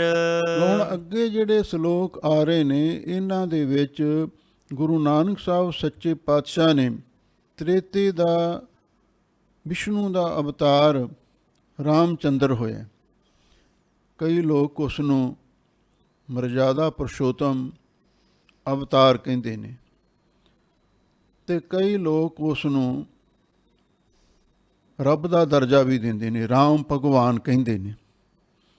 ਪਰ ਕੀ ਉਹ ਸੱਚਮੁੱਚ ਭਗਵਾਨ ਸੀ, ਰੱਬ ਸੀ? ਇਹਦਾ ਨਿਰਣਾ ਗੁਰੂ ਮਹਾਰਾਜ ਸੱਚੇ ਪਾਤਸ਼ਾਹ ਇੱਥੇ ਕਰਨ ਲੱਗੇ ਨੇ। ਰਾਮ ਝੁਰੈ ਦਲ ਮੇਲਵੈ। ਜਦੋਂ ਅੱਗੇ ਚੱਲ ਕੇ ਆਉਣਾ, ਸੀਤਾ ਲੈ ਗਿਆ ਦਹਿਸਰੋ, ਲਛਮਣ ਮੋਹ ਸਰਾਪ। ਜਦੋਂ ਰਾਮਚੰਦਰ ਜੀ ਨੂੰ ਬਣੋਵਾਸ ਹੋਇਆ, ਉਹ ਸਮੇਂ ਰਾਵਣ ਸੀਤਾ ਨੂੰ ਚੁਰਾ ਕੇ ਲੈ ਗਿਆ, ਸੀਤਾ ਹਰਨ ਹੋ ਗਿਆ। ਉਸ ਤੋਂ ਬਾਅਦ ਰਾਮਚੰਦਰ ਜੀ ਸੀਤਾ ਦੀ ਭਾਲ ਦੇ ਵਿੱਚ ਨਿਕਲੇ, ਪਰ ਕਿਤੇ ਵੀ ਸੀਤਾ ਦੀ ਕੋਈ ਖਬਰ ਨਾ ਮਿਲੀ। ਫਿਰ ਕੀ ਹੋਇਆ? ਰਾਮ ਜੀ ਝੂਰਨ ਲੱਗੇ, ਪਸ਼ਚਾਤਾਪ ਕਰਨ ਲੱਗੇ, ਵਿਰਲਾਪ ਕਰਨ ਲੱਗੇ। ਰਾਮ ਝੁਰੈ ਦਲ ਮੇਲਵੈ। ਹੁਣ ਰਾਮਚੰਦਰ ਜੀ ਬਣੋਵਾਸ ਦੇ ਵਿੱਚ ਸਨ। ਜਦੋਂ ਸੀਤਾ ਦਾ ਹਰਨ ਹੋਇਆ ਤੇ ਫਿਰ ਉਹ ਚੂਰਨ ਲੱਗ ਪਏ। ਦਲ ਮੇਲਵੈ ਫਿਰ ਉਹਨਾਂ ਨੇ ਫੌਜਾਂ ਇਕੱਠੀਆਂ ਕਰਨੀਆਂ ਸ਼ੁਰੂ ਕੀਤੀਆਂ। ਅੰਤਰ ਬਲ ਅਧਿਕਾਰ, ਉਹਨਾਂ ਦੇ ਅੰਦਰ ਬਲ ਫੌਜਾਂ ਇਕੱਠੀਆਂ ਕਰਨ ਦਾ ਅਧਿਕਾਰ ਸੀ, ਤਾਕਤ ਸੀ, ਯੋਗਤਾ ਸੀ। ਕਿਉਂ? ਅਵਤਾਰੀ ਪੁਰਸ਼ ਸਨ ਅਤੇ ਉਹਨਾਂ ਨੂੰ ਉਸ ਵੇਲੇ ਕੋਈ ਮਨੁੱਖਾਂ ਦੀ ਸਹਾਇਤਾ ਨਾ ਪ੍ਰਾਪਤ ਹੋਈ। ਸਾਰਿਆਂ ਨੇ ਜਵਾਬ ਦੇ ਦਿੱਤਾ। ਕਿਉਂ? ਰਾਵਣ ਉਸ ਸਮੇਂ ਬੜਾ ਸ਼ਕਤੀਸ਼ਾਲੀ ਬਾਦਸ਼ਾਹ ਮੰਨਿਆ ਜਾਂਦਾ ਸੀ। ਲੋਕ ਇਸ ਤੋਂ ਖੌਫ ਖਾਂਦੇ ਸਨ। ਅਤੇ ਹੁਣ ਰਾਮ ਜੀ ਦੀ ਸੀਤਾ ਦਾ ਹਰਨ ਹੋਇਆ ਹੈ ਅਤੇ ਫਿਰ ਉਹਨਾਂ ਨੇ ਫੌਜਾਂ ਇਕੱਠੀਆਂ ਕਰਨੀਆਂ ਸ਼ੁਰੂ ਕੀਤੀਆਂ।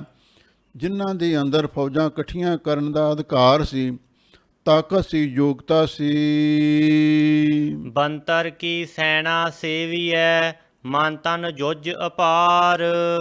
ਫਿਰ ਰਾਮਚੰਦਰ ਜੀ ਨੇ ਜਿਹੜੀ ਬਾਂਦਰਾਂ ਦੀ ਸੈਨਾ ਸੀ ਉਹਦੀ ਸੇਵਾ ਕੀਤੀ, ਉਹਨਾਂ ਦਾ ਸਵਾਗਤ ਕੀਤਾ, ਉਹਨਾਂ ਦਾ ਹੌਸਲਾ ਅਫਜ਼ਾਈ ਕੀਤੀ ਵੀ ਆਓ ਤੁਸੀਂ ਸਾਡੀ ਸਹਾਇਤਾ ਕਰੋ।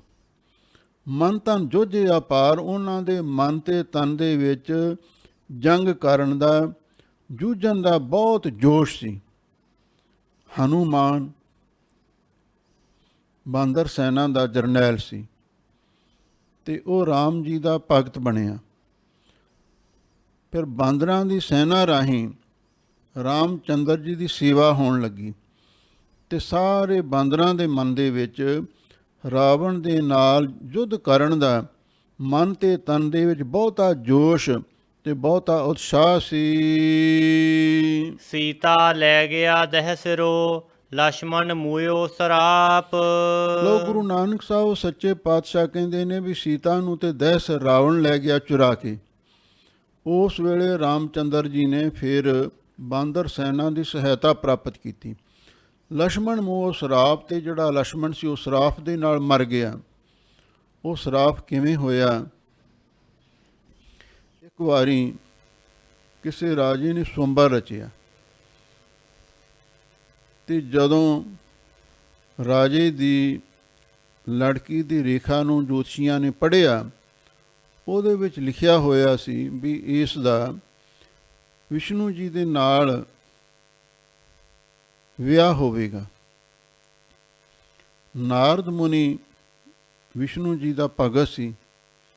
ਉਹਦੇ ਮਨ ਦੇ ਵਿੱਚ ਖਿਆਲ ਆਇਆ ਅਤੇ ਜਾ ਕੇ ਵਿਸ਼ਨੂੰ ਨੂੰ ਕਹਿਣ ਲੱਗਾ, ਹੇ ਹਰੀ, ਤੁਸੀਂ ਮੈਨੂੰ ਆਪਣਾ ਰੂਪ ਦਿਓ ਵੀ ਮੈਂ ਹੀ ਉਸ ਰਾਜਕੁਮਾਰੀ ਦੇ ਨਾਲ ਵਿਆਹ ਕਰਾ ਲਵਾਂ। ਅਤੇ ਜਦੋਂ ਵਿਸ਼ਨੂੰ ਜੀ ਨੂੰ ਪਤਾ ਲੱਗਿਆ ਵੀ ਉਹਦਾ ਸੰਬੰਧ ਸੰਜੋਗ ਤੇ ਸਾਡੇ ਨਾਲ ਹੈ, ਇਹ ਖਾਮ ਖਾਈ ਵਿੱਚ ਹੁਣ ਉਸ ਨੂੰ ਵਰਨਾ ਚਾਹੁੰਦਾ ਹੈ, ਅਤੇ ਵਿਸ਼ਨੂੰ ਜੀ ਨੇ ਇਹਦੇ ਬਾਂਦਰ ਦਾ ਮੂੰਹ ਲਾ ਦਿੱਤਾ। ਅਤੇ ਹੁਣ ਇਹਨੂੰ ਤਾਂ ਪਤਾ ਨਹੀਂ ਲੱਗਿਆ ਵੀ ਮੇਰੇ ਬਾਂਦਰ ਦਾ ਮੂੰਹ ਲੱਗਿਆ। ਉਹ ਸਵੰਬਰ ਦੇ ਵਿੱਚ ਸਾਰੇ ਦੇਵਤੇ ਆਏ ਹੋਏ ਸਨ ਅਤੇ ਨਾਰਦ ਮੁਨੀ ਮਾਰ ਮਾਰ ਕੇ ਛਾਲਾਂ 'ਤੇ ਮੂਹਰੇ ਹੋਵੇ ਵੀ ਮੇਰੇ ਗਲ ਦੇ ਵਿੱਚ ਜੈ ਮਾਲਾ ਪਾ ਦੇਵੇ। ਪਰ ਹੁਣ ਉਹਨੇ ਇਹਦੇ ਵੱਲ ਧਿਆਨ ਨਾ ਦਿੱਤਾ। ਜਦੋਂ ਹਟਿਆ ਹੀ ਨਾ ਅਤੇ ਉਹਦੇ ਮੂੰਹੋਂ ਨਿਕਲ ਗਿਆ, ਬਾਂਦਰ ਮੂੰਹਾਂ ਜਿਹਾ ਕਰਦਾ ਕੀ ਹੈ, ਤੈਨੂੰ ਸ਼ਰਮ ਨਹੀਂ ਆਉਂਦੀ? ਬਸ ਇੰਨਾ ਕਹਿਣ ਦੇ ਨਾਲ ਨਾਰਦ ਮੁਨੀ ਹੈ ਤੇ ਭਗਤ ਸੀ, ਬੜਾ ਸ਼ਰਮਿੰਦਾ ਹੋਇਆ, ਮਨ ਨੂੰ ਬੜੀ ਸੱਟ ਲੱਗੀ ਅਤੇ ਜਾ ਕੇ ਪਾਣੀ ਦੇ ਵਿੱਚ ਮੂੰਹ ਦੇਖਿਆ ਅਤੇ ਮੂੰਹ 'ਤੇ ਬਾਂਦਰ ਵਰਗਾ ਹੀ ਸੀ। ਫਿਰ ਇਹਨੇ ਵਿਸ਼ਨੂੰ ਜੀ ਨੂੰ ਸਰਾਪ ਦਿੱਤਾ, ਕਹਿਣ ਲੱਗਾ ਤੁਸੀਂ ਮੇਰੇ ਨਾਲ ਮਜ਼ਾਕ ਕੀਤਾ ਹੈ ਨਾ, ਅਤੇ ਇਹਦਾ ਫਲ ਤੁਹਾਨੂੰ ਭੋਗਣਾ ਪਵੇਗਾ। ਤੁਸੀਂ ਵੀ ਘਰਵਾਲੀ ਵਾਸਤੇ ਹੀ ਵਿਰਲਾਪ ਕਰੋਗੇ, ਤੁਹਾਡਾ ਵਿਛੋੜਾ ਪੈਣਾ ਅਤੇ ਫਿਰ ਆਹ ਬਾਂਦਰ ਮੂੰਹਾਂ ਵਾਲੇ ਤੁਹਾਡੀ ਸਹਾਇਤਾ ਕਰਨਗੇ। ਇਹਦੇ ਬਾਂਦਰ ਦਾ ਮੂੰਹ ਲਾਇਆ ਸੀ ਨਾ, ਫਿਰ ਉਹ ਬਾਂਦਰਾਂ ਨੇ ਹਨੂਮਾਨ ਦੀ ਸੈਨਾ ਨੇ ਸਹਾਇਤਾ ਕੀਤੀ। ਅਤੇ ਜੰਗ ਦੇ ਵਿੱਚ ਜਦੋਂ ਲਛਮਣ ਜੀ ਦੀ ਮੂਰਛਾ ਹੋਈ ਤਾਂ ਉਸ ਵੇਲੇ ਹਨੂਮਾਨ ਨੇ ਸੰਜੀਵਨੀ ਬੂਟੀ ਲਿਆ ਕੇ ਅਤੇ ਉਹਨੂੰ ਸੁਰਜੀਤ ਕੀਤਾ ਸੀ। ਅਤੇ ਉਸ ਵੇਲੇ ਰਾਮਚੰਦਰ ਜੀ ਨੂੰ ਵੀ ਰੋਣਾ ਪਿਆ। ਨਾਨਕ ਕਰਤਾ ਕਰਨਹਾਰ, ਕਰ ਵੇਖੈ ਥਾਪ ਉਥਾਪ। ਗੁਰੂ ਨਾਨਕ ਸਾਹਿਬ ਸੱਚੇ ਪਾਤਸ਼ਾਹ ਫਰਮਾਉਂਦੇ ਨੇ, ਕਰਤਾ ਪੁਰਖ ਵਾਹਿਗੁਰੂ ਕਰਨਹਾਰ, ਸਭ ਕੁਝ ਕਰਨ ਕਰਾਉਣ ਵਾਲਾ ਹੈ। ਕਰ ਵੇਖਿਆ ਥਾਪ ਉਹ ਥਾਪ, ਆਪੇ ਸਾਰੀ ਸ੍ਰਿਸ਼ਟੀ ਦਾ ਨਿਰਮਾਣ ਕਰਕੇ ਤੇ ਆਪ ਹੀ ਉਸ ਨੂੰ ਉਥਾਪ ਨਾਸ਼ ਕਰਕੇ ਵੇਖ ਰਿਹਾ ਹੈ। ਹਰਨ ਪਰਨ ਜਾਕਾ ਨੇਤਰਪੁਰ, ਵਾਹਿਗੁਰੂ ਦੇ ਹੁਕਮ ਦੇ ਵਿੱਚ ਹੀ ਸਾਰੇ ਅਵਤਾਰ ਪੀਰ ਪੈਗੰਬਰ ਆਉਂਦੇ ਨੇ, ਉਹਦੇ ਹੁਕਮ ਦੇ ਵਿੱਚ ਹੀ ਚਲੇ ਜਾਂਦੇ ਨੇ। ਸਾਰਾ ਸੰਸਾਰ ਉਹਦੇ ਹੁਕਮ ਦੇ ਵਿੱਚ ਹੀ ਬਣਦਾ ਹੈ ਤੇ ਹੁਕਮ ਦੇ ਵਿੱਚ ਹੀ ਟਹਿ ਜਾਂਦਾ ਹੈ। ਮਨ ਮਹਿ ਝੂਰੈ ਰਾਮਚੰਦ, ਸੀਤਾ ਲਛਮਣ ਜੋਗ। ਲੋ ਸਤਿਗੁਰੂ ਕਹਿੰਦੇ ਨੇ, ਤੁਸੀਂ ਉਸ ਰਾਮਚੰਦਰ ਨੂੰ ਭਗਵਾਨ ਕਹਿੰਦੇ ਹੋ। ਮਨ ਮੈਂ ਝੂਰੈ ਰਾਮਚੰਦ, ਸੀਤਾ ਲਛਮਣ ਜੋਗ। ਸੀਤਾ ਤੇ ਲਛਮਣ ਦੇ ਵਿਛੋੜੇ ਸਮੇਂ, ਯੋਗ ਤੋਂ ਭਾਵ ਇਹ ਲਿਆ ਹੈ ਜਦੋਂ ਉਹਨਾਂ ਨੂੰ ਯੋਗ ਧਾਰਨ ਕਰਨਾ ਪਿਆ। ਯੋਗ ਤੋਂ ਭਾਵ ਬਣੋਵਾਸ ਦਾ ਹੈ। ਸੀਤਾ ਲਛਮਣ ਯੋਗ, ਜਦੋਂ ਸੀਤਾ ਤੇ ਲਛਮਣ ਨੂੰ ਵੀ ਨਾਲ ਹੀ ਬਣੋਵਾਸ ਹੋਇਆ ਤੇ ਉਸ ਵੇਲੇ ਰਾਮਚੰਦਰ ਜੀ ਝੂਰਦੇ ਸਨ। ਕਿਉਂ? ਸੀਤਾ ਦਾ ਹਰਨ ਹੋ ਗਿਆ ਤੇ ਲਛਮਣ ਵੀ ਮੂਰਛਤ ਹੋ ਗਿਆ। ਇਹਨਾਂ ਦੋਹਾਂ ਦੇ ਵਾਸਤੇ ਰਾਮਚੰਦਰ ਜੀ ਨੂੰ ਰੋਣਾ ਪਿਆ ਤੇ ਉਹਨਾਂ ਨੂੰ ਝੂਰਨਾ ਪਿਆ। ਹਣਵੰਤਰ ਆਰਾਧਿਆ, ਆਇਆ ਕਰ ਸੰਜੋਗ। ਉਸ ਵੇਲੇ ਰਾਮਚੰਦਰ ਜੀ ਨੇ ਹਨੂਮਾਨ ਨੂੰ ਚੇਤੇ ਕੀਤਾ। ਉਹਦੇ ਨਾਲ ਪਹਿਲਾਂ ਜਾਣ ਪਛਾਣ ਹੋ ਚੁੱਕੀ ਸੀ। ਆਇਆ ਕਰ ਸੰਜੋਗ, ਉਹ ਵੀ ਸੰਜੋਗਾਂ ਕਰਕੇ, ਭਾਗਾਂ ਦਾ ਸਦਕਾ ਉਹ ਆ ਕੇ ਮਿਲ ਗਿਆ। ਤੇ ਹਨੂਮਾਨ ਨੇ ਆ ਕੇ ਆਖਿਆ ਵੀ ਮਹਾਰਾਜ, ਮੈਂ ਤੁਹਾਡੀ ਸੇਵਾ ਲਈ ਹਾਜ਼ਰ ਹਾਂ, ਜਿਹੜੀ ਸੇਵਾ ਲਾਉਂ ਮੈਂ ਕਰਨ ਲਈ ਤਿਆਰ ਹਾਂ। ਰਾਮਚੰਦਰ ਜੀ ਕਹਿਣ ਲੱਗੇ, ਪਹਿਲਾਂ ਤੇ ਸੀਤਾ ਦਾ ਪਤਾ ਕਰ। ਉਹ ਲੰਕਾ ਵਿੱਚ ਗਿਆ ਤੇ ਉੱਥੇ ਜਾ ਕੇ ਸੀਤਾ ਦਾ ਪਤਾ ਕੀਤਾ। ਲੰਕਾ ਨੂੰ ਸਾੜਿਆ, ਅਸ਼ੋਕ ਬਣ ਨੂੰ ਸਾੜਿਆ ਤੇ ਫਿਰ ਸਾਰੀ ਖਬਰ ਆ ਕੇ ਦਿੱਤੀ। ਉਸ ਤੋਂ ਬਾਅਦ ਰਾਮਚੰਦਰ ਜੀ ਹਨੂਮਾਨ ਦੀ ਬਾਂਦਰ ਸੈਨਾ ਨੂੰ ਨਾਲ ਲੈ ਕੇ ਲੰਕਾ ਵਿੱਚ ਪੁੱਜੇ ਨੇ।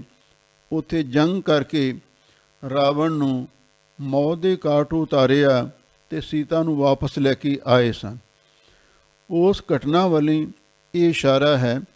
ਰਾਮਚੰਦਰ ਜੀ ਨੇ ਹਨੂਮਾਨ ਨੂੰ ਯਾਦ ਕੀਤਾ ਤੇ ਸੰਜੋਗ ਕਰਕੇ, ਭਾਵ ਵਾਹਿਗੁਰੂ ਪਰਮੇਸ਼ਰ ਵੱਲੋਂ ਇਹ ਸੰਜੋਗ ਲਿਖਿਆ ਹੋਇਆ ਸੀ ਤੇ ਉਸ ਵੇਲੇ ਹਨੂਮਾਨ ਆ ਕੇ ਹਾਜ਼ਰ ਹੋ ਗਿਆ। ਭੂਲਾ ਦੈਂਤ ਨਾ ਜਾਂ ਸਮਝਈ, ਤਿਨ ਪ੍ਰਭ ਕੀਏ ਕਾਮ। ਉਹ ਦੈਂਤ ਰਾਵਣ ਇਸ ਗੱਲ ਨੂੰ ਭੁੱਲ ਗਿਆ। ਉਹ ਇਸ ਗੱਲ ਨੂੰ ਉਹਨੇ ਸਮਝਿਆ ਹੀ ਨਹੀਂ। ਤਿਨ ਪ੍ਰਭ ਕੀਏ ਕੰਮ, ਵੀ ਉਸ ਵਾਹਿਗੁਰੂ ਪਰਮੇਸ਼ਰ ਨੇ ਸਾਰੇ ਕਾਮ, ਕੌਤਕ, ਕਰਤੱਵ, ਚੋਜ ਉਸ ਵਾਹਿਗੁਰੂ ਨੇ ਸਾਰੇ ਆਪ ਕੀਤੇ ਨੇ। ਜੋ ਵੀ ਕੁਝ ਹੁੰਦਾ ਹੈ ਵਾਹਿਗੁਰੂ ਦੇ ਹੁਕਮ ਦੇ ਵਿੱਚ ਹੁੰਦਾ ਹੈ। ਨਾਨਕ ਵੇ ਪਰਵਾਹੋ ਸੋ, ਕਿਰਤ ਨਾ ਮਿਟਈ ਰਾਮ। ਉਹ ਅਕਾਲ ਪੁਰਖ ਵਾਹਿਗੁਰੂ ਤੇ ਬੇਪਰਵਾਹ ਹੈ। ਬੇਮੁਹਤਾਜਾ ਬੇਪਰਵਾਹੋ, ਨਾਨਕ ਦਾਸ ਕਹੋ ਗੁਰਵਾਹੋ। ਕਿਰਤ ਨਾ ਮਿਟੀ ਰਾਮ, ਉਸ ਵਾਹਿਗੁਰੂ ਦਾ ਲਿਖਿਆ ਹੋਇਆ ਲੇਖ, ਕਿਰਤੋਂ ਭਾਵ ਸੰਸਕਾਰ ਲੇਖ, ਉਹ ਕਦੀ ਮਿਟ ਨਹੀਂ ਸਕਦਾ। ਵੇਖ ਲਓ ਰਾਮਚੰਦਰ ਜੀ ਭਾਵੇਂ ਅਵਤਾਰੀ ਪੁਰਸ਼ ਸਨ ਤੇ ਉਹਨਾਂ ਨੂੰ ਵੀ ਕੀਤੇ ਕਰਮਾਂ ਦਾ ਫਲ ਭੋਗਣਾ ਪਿਆ। ਲਾਹੌਰ ਸ਼ਹਿਰ ਜ਼ਹਿਰ ਕਹਿਰ, ਸਵਾ ਪਹਿਰ। ਇਹ ਵੀ ਸ਼ਲੋਕ ਗੁਰੂ ਨਾਨਕ ਸਾਹਿਬ ਜੀ ਦਾ ਹੀ ਹੈ। ਜਦੋਂ ਲਾਹੌਰ ਵਿੱਚ ਗਏ, ਉਸ ਵੇਲੇ ਕੋਈ ਈਦ ਦਾ ਦਿਨ ਸੀ, ਮੁਸਲਮਾਨਾਂ ਦਾ ਰਾਜ ਸੀ। ਉਸ ਸ਼ਹਿਰ ਦੇ ਵਿੱਚ ਉਸ ਦਿਨ ਬਹੁਤ ਸਾਰੀਆਂ ਗਊਆਂ ਨੂੰ ਕਤਲ ਕੀਤਾ ਗਿਆ। ਸਾਰੇ ਸ਼ਹਿਰ ਦੇ ਵਿੱਚ ਗਊਆਂ ਦਾ ਖੂਨ ਡੁੱਲਿਆ ਤੇ ਗੁਰੂ ਮਹਾਰਾਜ ਸੱਚੇ ਪਾਤਸ਼ਾਹ ਤੋਂ ਇਹ ਗੱਲ ਬਰਦਾਸ਼ਤ ਨਾ ਹੋਈ। ਉਹਨਾਂ ਦੇ ਮੂੰਹੋਂ ਇਹ ਸੁਭਾਵਕ ਬਚਨ ਨਿਕਲੇ, ਲਾਹੌਰ ਸ਼ਹਿਰ ਜ਼ਹਿਰ ਕਹਿਰ ਸਵਾ ਪੈਰ। ਲਾਹੌਰ ਸ਼ਹਿਰ ਦੇ ਵਿੱਚ ਸਵਾ ਪੈਰ, 3.5 ਘੰਟੇ ਦਾ ਸਮਾਂ ਬਣਦਾ। ਜ਼ਹਿਰ ਵਰਗਾ ਕਹਿਰ ਵਾਪਰਿਆ ਹੈ। ਇੱਥੇ ਹਜ਼ਾਰਾਂ ਮਾਸੂਮ ਬੇਜ਼ੁਬਾਨ ਗਊਆਂ ਦਾ ਕਤਲ ਕੀਤਾ ਗਿਆ ਹੈ। ਇਹ ਬਹੁਤ ਵੱਡਾ ਪਾਪ ਹੋਇਆ ਹੈ। ਇਸ ਲਈ ਇਹਦੀ ਸਜ਼ਾ ਇਹਨਾਂ ਨੂੰ ਫਿਰ ਮਿਲੀ ਵੀ। ਲਾਹੌਰ ਸ਼ਹਿਰ ਦੇ ਵਿੱਚ ਹਰ ਰੋਜ਼ ਸਵਾ ਪਹਿਰ ਜਦੋਂ ਦਿਨ ਚੜ੍ਹਦਾ, ਦਿਨ ਦੇ ਵਿੱਚੋਂ ਸਵਾ ਪਹਿਰ ਦਾ ਸਮਾਂ ਇੱਥੇ ਜ਼ਹਿਰ ਵਰਗਾ ਕਹਿਰ ਵਾਪਰਦਾ। ਲੜਾਈ ਝਗੜੇ ਹੁੰਦੇ, ਦੰਗੇ ਫਸਾਦ ਹੁੰਦੇ, ਜਾਨੀ ਮਾਲੀ ਨੁਕਸਾਨ ਹੁੰਦਾ, ਅਤੇ ਫਿਰ ਇਸੇ ਤਰ੍ਹਾਂ ਹੀ ਇਹ ਸਿਲਸਿਲਾ ਚੱਲਦਾ ਰਿਹਾ। ਲਾਹੌਰ ਸ਼ਹਿਰ ਜ਼ਹਿਰ ਕਹਿਰ ਸਵਾ ਪਹਿਰ, ਸਵਾ ਪਹਿਰ ਤੱਕ ਲਾਹੌਰ ਸ਼ਹਿਰ ਦੇ ਵਿੱਚ ਜ਼ਹਿਰ ਵਰਗਾ ਕਹਿਰ ਵਰਤਣ ਲੱਗਿਆ। ਜਿਹੜੇ ਲਾਹੌਰ ਦੇ ਚੰਗੇ ਵਸਨੀਕ ਪਤਵੰਤੇ ਸਨ, ਸਿਆਣੇ ਬੰਦੇ ਸਨ, ਉਹਨਾਂ ਨੇ ਸੋਚਿਆ ਵੀ ਇਹ ਗੱਲ ਕਿਉਂ ਹੋ ਰਹੀ ਹੈ। ਫਿਰ ਜਾਣਕਾਰਾਂ ਨੇ ਦੱਸਿਆ ਵੀ ਗੁਰੂ ਨਾਨਕ ਸਾਹਿਬ ਦੇ ਬਚਨ ਨੇ। ਕਹਿੰਦੇ ਫਿਰ ਆਪਾਂ ਇਹਨਾਂ ਨੂੰ ਮਾਫ ਕਰਵਾਈਏ, ਗਲਤੀ ਮੰਨੀਏ। ਗੁਰੂ ਨਾਨਕ ਸਾਹਿਬ ਕੋਲ ਗਏ, ਕਹਿੰਦੇ ਸਿੱਖੀ ਧਾਰਨ ਕਰੋਗੇ ਫਿਰ ਬਖਸ਼ੇ ਜਾ ਸਕਦੇ ਹੋ, ਪਰ ਨਾ ਬਚਨ ਮੰਨਿਆ। ਫਿਰ ਗੁਰੂ ਅੰਗਦ ਦੇ ਮਹਾਰਾਜ ਦੇ ਕੋਲ ਵੀ ਗਏ ਅਤੇ ਉਹਨਾਂ ਨੇ ਵੀ ਆਖਿਆ ਤੁਸੀਂ ਗੁਰੂ ਨਾਨਕ ਸਾਹਿਬ ਦੇ ਫਟਕਾਰੇ ਹੋਏ ਹੋ, ਇਸ ਲਈ ਤੁਸੀਂ ਉਹਨਾਂ ਦਾ ਬਚਨ ਨਹੀਂ ਮੰਨਿਆ, ਅਸੀਂ ਵੀ ਨਹੀਂ ਤੁਹਾਨੂੰ ਮਾਫ ਕਰ ਸਕਦੇ। ਫਿਰ ਗੁਰੂ ਅਮਰਦਾਸ ਮਹਾਰਾਜ ਦੇ ਕੋਲ ਆਏ ਅਤੇ ਗੁਰੂ ਅਮਰਦਾਸ ਮਹਾਰਾਜ ਸੱਚੇ ਪਾਤਸ਼ਾਹ ਦੇ ਜਾਨਸ਼ੀਨ ਗੁਰੂ ਰਾਮਦਾਸ ਮਹਾਰਾਜ ਦਾ ਲਾਹੌਰ ਚੂਨਾ ਮੰਡੀ ਵਿਖੇ ਅਵਤਾਰ ਹੋ ਚੁੱਕਿਆ ਸੀ। ਉਹਨਾਂ ਦੇ ਅਵਤਾਰ ਹੋਣ ਕਰਕੇ ਅਤੇ ਫਿਰ ਗੁਰੂ ਅਮਰਦਾਸ ਮਹਾਰਾਜ ਦੀ ਸ਼ਰਨ ਵਿੱਚ ਲਾਹੌਰੀਏ ਆਏ ਅਤੇ ਫਿਰ ਇਹਨਾਂ ਨੇ ਬੇਨਤੀ ਕੀਤੀ, ਮਹਾਰਾਜ ਕਿਰਪਾ ਕਰੋ ਸਾਨੂੰ ਮਾਫ ਕਰ ਦਿਓ। ਤਾਂ ਗੁਰੂ ਅਮਰਦਾਸ ਮਹਾਰਾਜ ਨੇ ਫਿਰ ਦੂਜਾ ਸ਼ਲੋਕ ਉਚਾਰਨ ਕੀਤਾ। ਮਹੱਲਾ ਤੀਜਾ। ਲਾਹੌਰ ਸ਼ਹਿਰ ਅੰਮ੍ਰਿਤਸਰ ਸਿਫਤੀ ਦਾ ਘਰ। ਲਓ, ਗੁਰੂ ਅੰਗਦ ਦੇ ਮਹਾਰਾਜ ਗੁਰੂ ਅਮਰਦਾਸ ਮਹਾਰਾਜ ਸੱਚੇ ਪਾਤਸ਼ਾਹ ਫਰਮਾਉਂਦੇ ਨੇ, ਇਹ ਲਾਹੌਰ ਵਾਸੀਓ, ਲਾਹੌਰ ਸ਼ਹਿਰ ਠੀਕ ਹੈ, ਪੁਰਾਣੇ ਪੰਜਾਬ ਦੀ ਰਾਜਧਾਨੀ ਮੰਨਿਆ ਜਾਂਦਾ ਹੈ। ਅੰਮ੍ਰਿਤਸਰ ਸਿਫਤੀ ਦਾ ਘਰ, ਪਰ ਇਹਦੇ ਨੇੜੇ ਇੱਕ ਅੰਮ੍ਰਿਤਸਰ ਸ਼ਹਿਰ ਆਬਾਦ ਹੋਵੇਗਾ ਜੋ ਸਿਫਤੀ ਦਾ ਘਰ ਹੋਵੇਗਾ। ਇਸ ਲਈ ਇਹ ਸ਼ਹਿਰ ਲਾਹੌਰ ਤੇ ਸ਼ਹਿਰ ਕਰਕੇ ਪ੍ਰਸਿੱਧ ਹੋਵੇਗਾ, ਪਰ ਜਿਹੜਾ ਅੰਮ੍ਰਿਤਸਰ ਸਾਹਿਬ ਗੁਰੂ ਦਾ ਵਸਾਇਆ ਨਗਰ ਹੋਵੇਗਾ, ਉਸ ਗੁਰੂ ਕੀ ਨਗਰੀ ਨੂੰ ਸਿਫਤੀ ਦਾ ਘਰ ਮੰਨਿਆ ਜਾਵੇਗਾ। ਅਤੇ ਹੁਣ ਦੇਖ ਲਓ, ਲਾਹੌਰ ਸ਼ਹਿਰ ਨੂੰ ਤਾਂ ਸ਼ਹਿਰ ਹੀ ਮੰਨਿਆ ਜਾਂਦਾ ਹੈ ਨਾ। ਪਾਕਿਸਤਾਨ ਦੇ ਵਿੱਚ ਇੱਕ ਆਮ ਹੀ ਇਹ ਕਹਾਵਤ ਹੈ ਵੀ ਜਿਹਨੇ ਲਾਹੌਰ ਨਹੀਂ ਦੇਖਿਆ ਉਹ ਜੰਮਿਆ ਹੀ ਨਹੀਂ, ਵੀ ਲਾਹੌਰ ਸ਼ਹਿਰ ਬਹੁਤ ਸੋਹਣਾ ਅਤੇ ਸੁੰਦਰ ਮੰਨਿਆ ਗਿਆ ਹੈ। ਉਹ ਤਾਂ ਇੱਕ ਸ਼ਹਿਰ ਹੀ ਰਹਿ ਗਿਆ, ਪਰ ਅੰਮ੍ਰਿਤਸਰ ਡਿੱਠੇ ਸਭੇ ਥਾਵ ਨਹੀਂ ਤੁਧ ਜਿਹਿਆ, ਬੱਧੋ ਪੁਰਖ ਵਿਧਾਤਾ ਤਾਂ ਤੂੰ ਸੋਹਿਆ, ਬਸਤੀ ਸਗਨੇ ਆਪਾਰ ਅਨੂਪ ਰਾਮਦਾਸਪੁਰ, ਹਰਹਾ ਨਾਨਕ ਕਸਮਲ ਜਾਏ, ਨਾਇ ਰਾਮਦਾਸ ਸਰ। ਉਹ ਅੰਮ੍ਰਿਤਸਰ ਹੁਣ ਤੱਕ ਰਹਿੰਦੀ ਦੁਨੀਆ ਤੱਕ ਸਿਫਤੀ ਦਾ ਘਰ ਬਣ ਕੇ ਪ੍ਰਗਟ ਹੋਇਆ ਤੇ ਹੋਵੇਗਾ। ਮਹੱਲਾ ਪਹਿਲਾ। ਉਦੋ ਸਾਹੈ ਕਿਆ ਨੀਸਾਨੀ, ਟੋਟ ਨਾ ਆਵੈ ਅੰਨੀ। ਲੋ ਅੱਗੇ ਫਿਰ ਗੁਰੂ ਨਾਨਕ ਸਾਹਿਬ ਜੀ ਦਾ ਹੀ ਸ਼ਲੋਕ ਆ ਰਿਹਾ ਹੈ। ਗੁਰੂ ਨਾਨਕ ਸਾਹਿਬ ਸੱਚੇ ਪਾਤਸ਼ਾਹ ਲਾਹੌਰ ਦੇ ਵਿੱਚ ਗਏ ਸਨ। ਇੱਕ ਉੱਥੋਂ ਦਾ ਬੜਾ ਪ੍ਰਸਿੱਧ ਉਦੋ ਸ਼ਾਹ ਸੀ, ਸ਼ਾਹੂਕਾਰ ਸੀ, ਅਮੀਰ ਬੰਦਾ ਸੀ। ਅਤੇ ਕਿਸੇ ਨੇ ਆ ਕੇ ਪੁੱਛਿਆ, ਮੈਂ ਉਦੋ ਸ਼ਾਹ ਨੂੰ ਮਿਲਣਾ ਹੈ, ਉਦੋ ਸ਼ਾਹ ਦੀ ਨਿਸ਼ਾਨੀ ਕੀ ਹੈ, ਉਹਦਾ ਐਡਰੈਸ ਕੀ ਹੈ, ਮੈਨੂੰ ਉਸ ਦੇ ਬਾਰੇ ਦੱਸੋ। ਤਾਂ ਹਾਜ਼ੂਰ ਨੇ ਉਸ ਅਜਨਬੀ ਨੂੰ, ਜਿਹੜਾ ਸਾਹਿਬਾਨੀ ਹਜ਼ੂਰ ਨੂੰ ਆ ਕੇ ਪੁੱਛਣ ਲੱਗਿਆ, ਉਦੋ ਸ਼ਾਹ ਕਿੱਥੇ ਹੈ ਜੀ, ਕੋਈ ਉਹਦੀ ਨਿਸ਼ਾਨੀ, ਕੋਈ ਉਹਦਾ ਪਤਾ ਸੁਤਾ ਦਿਓ। ਤਾਂ ਹਾਜ਼ੂਰ ਨੇ ਇਹ ਸ਼ਲੋਕ ਉਚਾਰਨ ਕੀਤਾ, ਉਦੋ ਸ਼ਾਹ ਹੈ ਕਿਆ ਨਿਸ਼ਾਨੀ।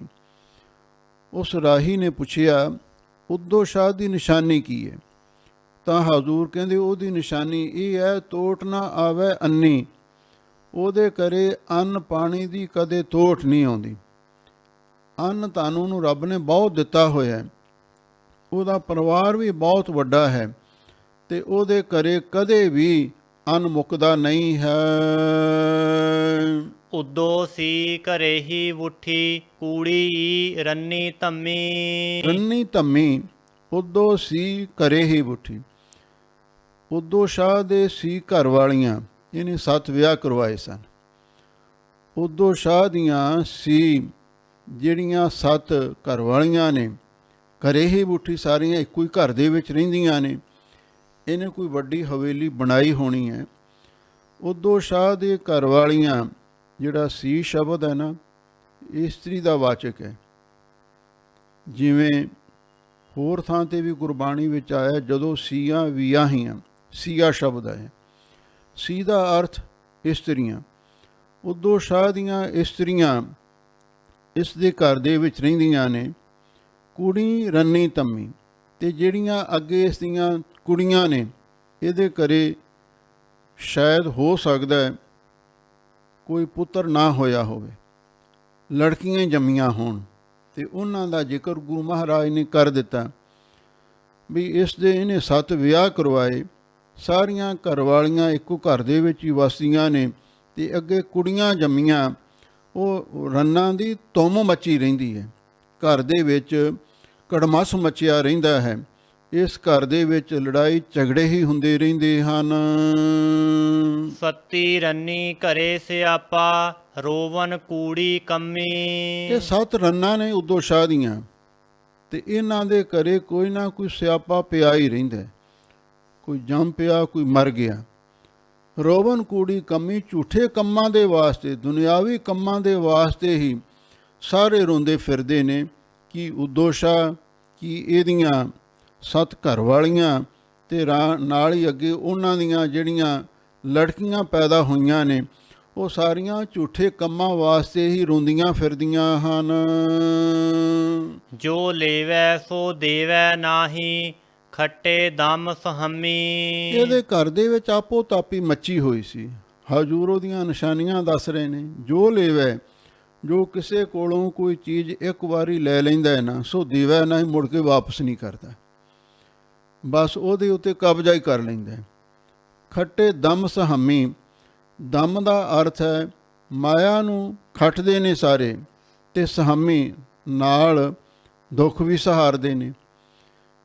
ਇਹਦੇ ਘਰ ਦਾ ਮਾਹੌਲ ਇਹੋ ਜਿਹਾ ਸੀ ਜਿਸ ਦਾ ਜ਼ਿਕਰ ਗੁਰੂ ਮਹਾਰਾਜ ਨੇ ਕੀਤਾ, ਅਤੇ ਭਾਈ ਆਹ ਨਿਸ਼ਾਨੀਆਂ ਨੇ, ਹੁਣ ਤੂੰ ਆਪੇ ਜਾ ਕੇ ਲੱਭ ਲੈ।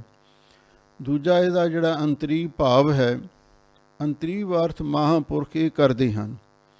ਉਦੋਂ ਸ਼ਾਹ ਹੈ ਕਿਆ ਨੀਸਾਨੀ। ਉਦੋਂ ਸ਼ਾਹ ਸਾਡਾ ਮਨ ਹੈ, ਜਿਹਦੇ ਵਿੱਚ ਕਈ ਤਰ੍ਹਾਂ ਦੇ ਫੁਰਨੇ ਉਦੇ ਹੁੰਦੇ ਨੇ, ਕਈ ਤਰ੍ਹਾਂ ਦੇ ਸੰਕਲਪ ਵਿਕਲਪ ਤਰੰਗਾਂ ਉੱਠਦੀਆਂ ਨੇ। ਮਨ ਹੀ ਸਾਡਾ ਉਦੋਂ ਸ਼ਾਹ ਹੈ। ਇਸ ਦੀ ਕੀ ਨਿਸ਼ਾਨੀ ਹੈ? ਇਹਦੀ ਨਿਸ਼ਾਨੀ ਇਹ ਹੈ, ਤੋਟ ਨਾ ਆਵੇ ਅੰਨੀ। ਅੰਨੀ ਦਾ ਅਰਥ ਹੈ ਇਸ ਦਾ ਪਰਮੇਸ਼ਰ ਦੇ ਨਾਲ ਪ੍ਰੇਮ ਨਹੀਂ। ਅੰਨੀ ਜਿਹੜੀਆਂ ਹੋਰ ਵਸਤਾਂ ਨੇ, ਪਦਾਰਥ ਨੇ, ਮਾਇਆ ਹੈ, ਉਹਦੇ ਨਾਲ ਇਹਦਾ ਪ੍ਰੇਮ ਹੈ। ਅੰਨੀ ਤੋਂ ਭਾਵ ਦਵੈਤ ਭਾਵ ਦੇ ਨਾਲ ਇਹਦਾ ਪ੍ਰੇਮ ਹੈ, ਅਤੇ ਰੱਬ ਦੇ ਨਾਲ ਸਾਡੇ ਮਨ ਦਾ ਪ੍ਰੇਮ ਨਹੀਂ, ਅਤੇ ਦਵੈਤ ਭਾਵ ਦੀ ਕੋਈ ਤੋਟ ਨਹੀਂ ਆਉਂਦੀ। ਉਦੋਂ ਸੀ ਘਰੇ ਹੀ ਵੁੱਠੀ, ਕੂੜੀ ਰੰਨੀ ਧੰਮੀ। ਉਦੋਂ ਸੀ ਘਰੇ ਹੀ ਵੁੱਠੀ। ਉਦੋਂ ਸ਼ਾਹ ਸਾਡੇ ਮਨ ਦੀਆਂ 7 ਘਰ ਵਾਲੀਆਂ ਨੇ, 5 ਗਿਆਨ ਇੰਦਰੀਆਂ, ਅਤੇ ਨਾਲ ਆਸਾ ਅਤੇ ਤ੍ਰਿਸ਼ਨਾ। ਇਹ ਵੀ ਘਰ ਸਾਡੇ ਸਰੀਰ ਵਿੱਚ ਹੀ ਵਾਸੀਆਂ ਨੇ। ਕੁੜੀ ਰੰਨੀ ਧੰਮੀ, ਅਤੇ ਜਿਹੜੀਆਂ ਕੁੜੀਆਂ ਨੇ ਅਤੇ ਰੰਨਾਂ ਨੇ, ਉੱਥੇ ਧੁੰਮ ਮਚਾਈ ਹੋਈ ਹੈ। ਭਾਵ ਇਹ ਗਿਆਨ ਇੰਦਰੀਆਂ ਅਤੇ ਨਾਲ ਹੀ ਆਸਾ ਅਤੇ ਤ੍ਰਿਸ਼ਨਾ ਰਲ ਕੇ ਸਾਡੇ ਜੀਵਨ, ਸਾਡੇ ਸਰੀਰ ਰੂਪੀ ਘਰ ਦੇ ਵਿੱਚ ਕੜਮੱਸ ਮਚਾਈ ਰੱਖਦੀਆਂ ਨੇ। ਸਾਡੇ ਅੰਦਰ 1 ਮਿੰਟ ਦਾ ਵੀ ਚੈਨ ਨਹੀਂ ਹੁੰਦਾ। ਸਾਡੇ ਅੰਦਰ ਬਹੁਤ ਮਾਇਆ ਤਾਰੇ ਅਤ ਅੰਨਾ ਬੋਲਾ, ਸ਼ਬਦ ਨਾ ਸੁਣੀ ਬਾ ਰੋਲ ਕਚੋਲਾ ਹੀ ਪਿਆ ਰਹਿੰਦਾ ਹੈ। ਸੱਤੀ ਰੰਨੀ ਘਰੇ ਸਿਆਪਾ, ਰੋਵਨ ਕੂੜੀ ਕੰਮੀ। ਇਹ ਜਿਹੜੀਆਂ 7 ਰੰਨਾਂ ਨੇ, 5 ਗਿਆਨ ਇੰਦਰੀਆਂ, ਆਸਾ ਅਤੇ ਤ੍ਰਿਸ਼ਨਾ, ਇਹਨਾਂ ਦੇ ਘਰੇ ਕੋਈ ਨਾ ਕੋਈ ਸਿਆਪਾ ਪਿਆ ਹੀ ਰਹਿੰਦਾ ਹੈ। ਰੋਵਨ ਕੂੜੀ ਕੰਮੀ, ਝੂਠੇ ਕੰਮਾਂ ਵਾਸਤੇ, ਵਿਸ਼ੇ ਭੋਗਣ ਵਾਸਤੇ ਇਹ ਸਾਰੀਆਂ ਇੰਦਰੀਆਂ, ਆਸਾ ਅਤੇ ਤ੍ਰਿਸ਼ਨਾ ਰੋਂਦੀਆਂ ਫਿਰਦੀਆਂ ਹਨ। ਜੋ ਲੇਵੈ ਸੋ ਦੇਵੈ ਨਾਹੀ, ਖੱਟੇ ਦਮ ਸਹੰਮੀ। ਜੋ ਲੇਵੈ, ਅਸੀਂ ਪਰਮੇਸ਼ਰ ਤੋਂ ਸਾਰੀਆਂ ਦਾਤਾਂ ਲੈਂਦੇ ਹਾਂ, ਜੋ ਲੈਂਦੇ ਹਾਂ ਸੋ ਦੇਵੈ ਨਹੀਂ, ਅਸੀਂ ਰੱਬ ਨੂੰ ਉਹਦੇ ਵਿੱਚੋਂ ਦਿੰਦੇ ਵੀ ਕੁਝ ਨਹੀਂ, ਲੈਂਦੇ ਹਾਂ ਦਿੰਦੇ ਕੁਝ ਨਹੀਂ। ਭਾਵ ਸਤਿਗੁਰੂ ਦਾ ਹੁਕਮ ਹੈ ਆਪਣੀ ਕਿਰਤ ਕਮਾਈ ਦਾ ਦਸਵੰਧ ਤੇ ਸਮੇਂ ਦਾ ਦਸਵੰਧ ਸਾਨੂੰ ਪਰਮੇਸ਼ਰ ਦੇ ਲੇਖੇ ਲਾਉਣਾ ਚਾਹੀਦਾ। 2.5 ਘੰਟੇ ਦਾ ਸਮਾਂ ਬਣਦਾ, ਉਨਾ ਚਿਰ ਤੱਕ ਆਪਣਾ ਨਿਤਨੇਮ ਕਰੋ, ਸਿਮਰਨ ਕਰੋ, ਚੰਗੇ ਪਾਸੇ ਸਮਾਂ ਲਾਓ, ਅਤੇ ਬਾਕੀ ਜਿਹੜੀ ਕਿਰਤ ਕਮਾਈ ਉਹਦਾ ਦਸਵੰਧ ਗੁਰਦੁਆਰੇ ਲਾਓ, ਇਮਾਰਤ ਬਣਾਓ, ਲੰਗਰ ਬਣਾਓ, ਕੁਛ ਵੀ ਉਹਨੂੰ ਚੰਗੇ ਪਾਸੇ ਖਰਚ ਕਰੋ।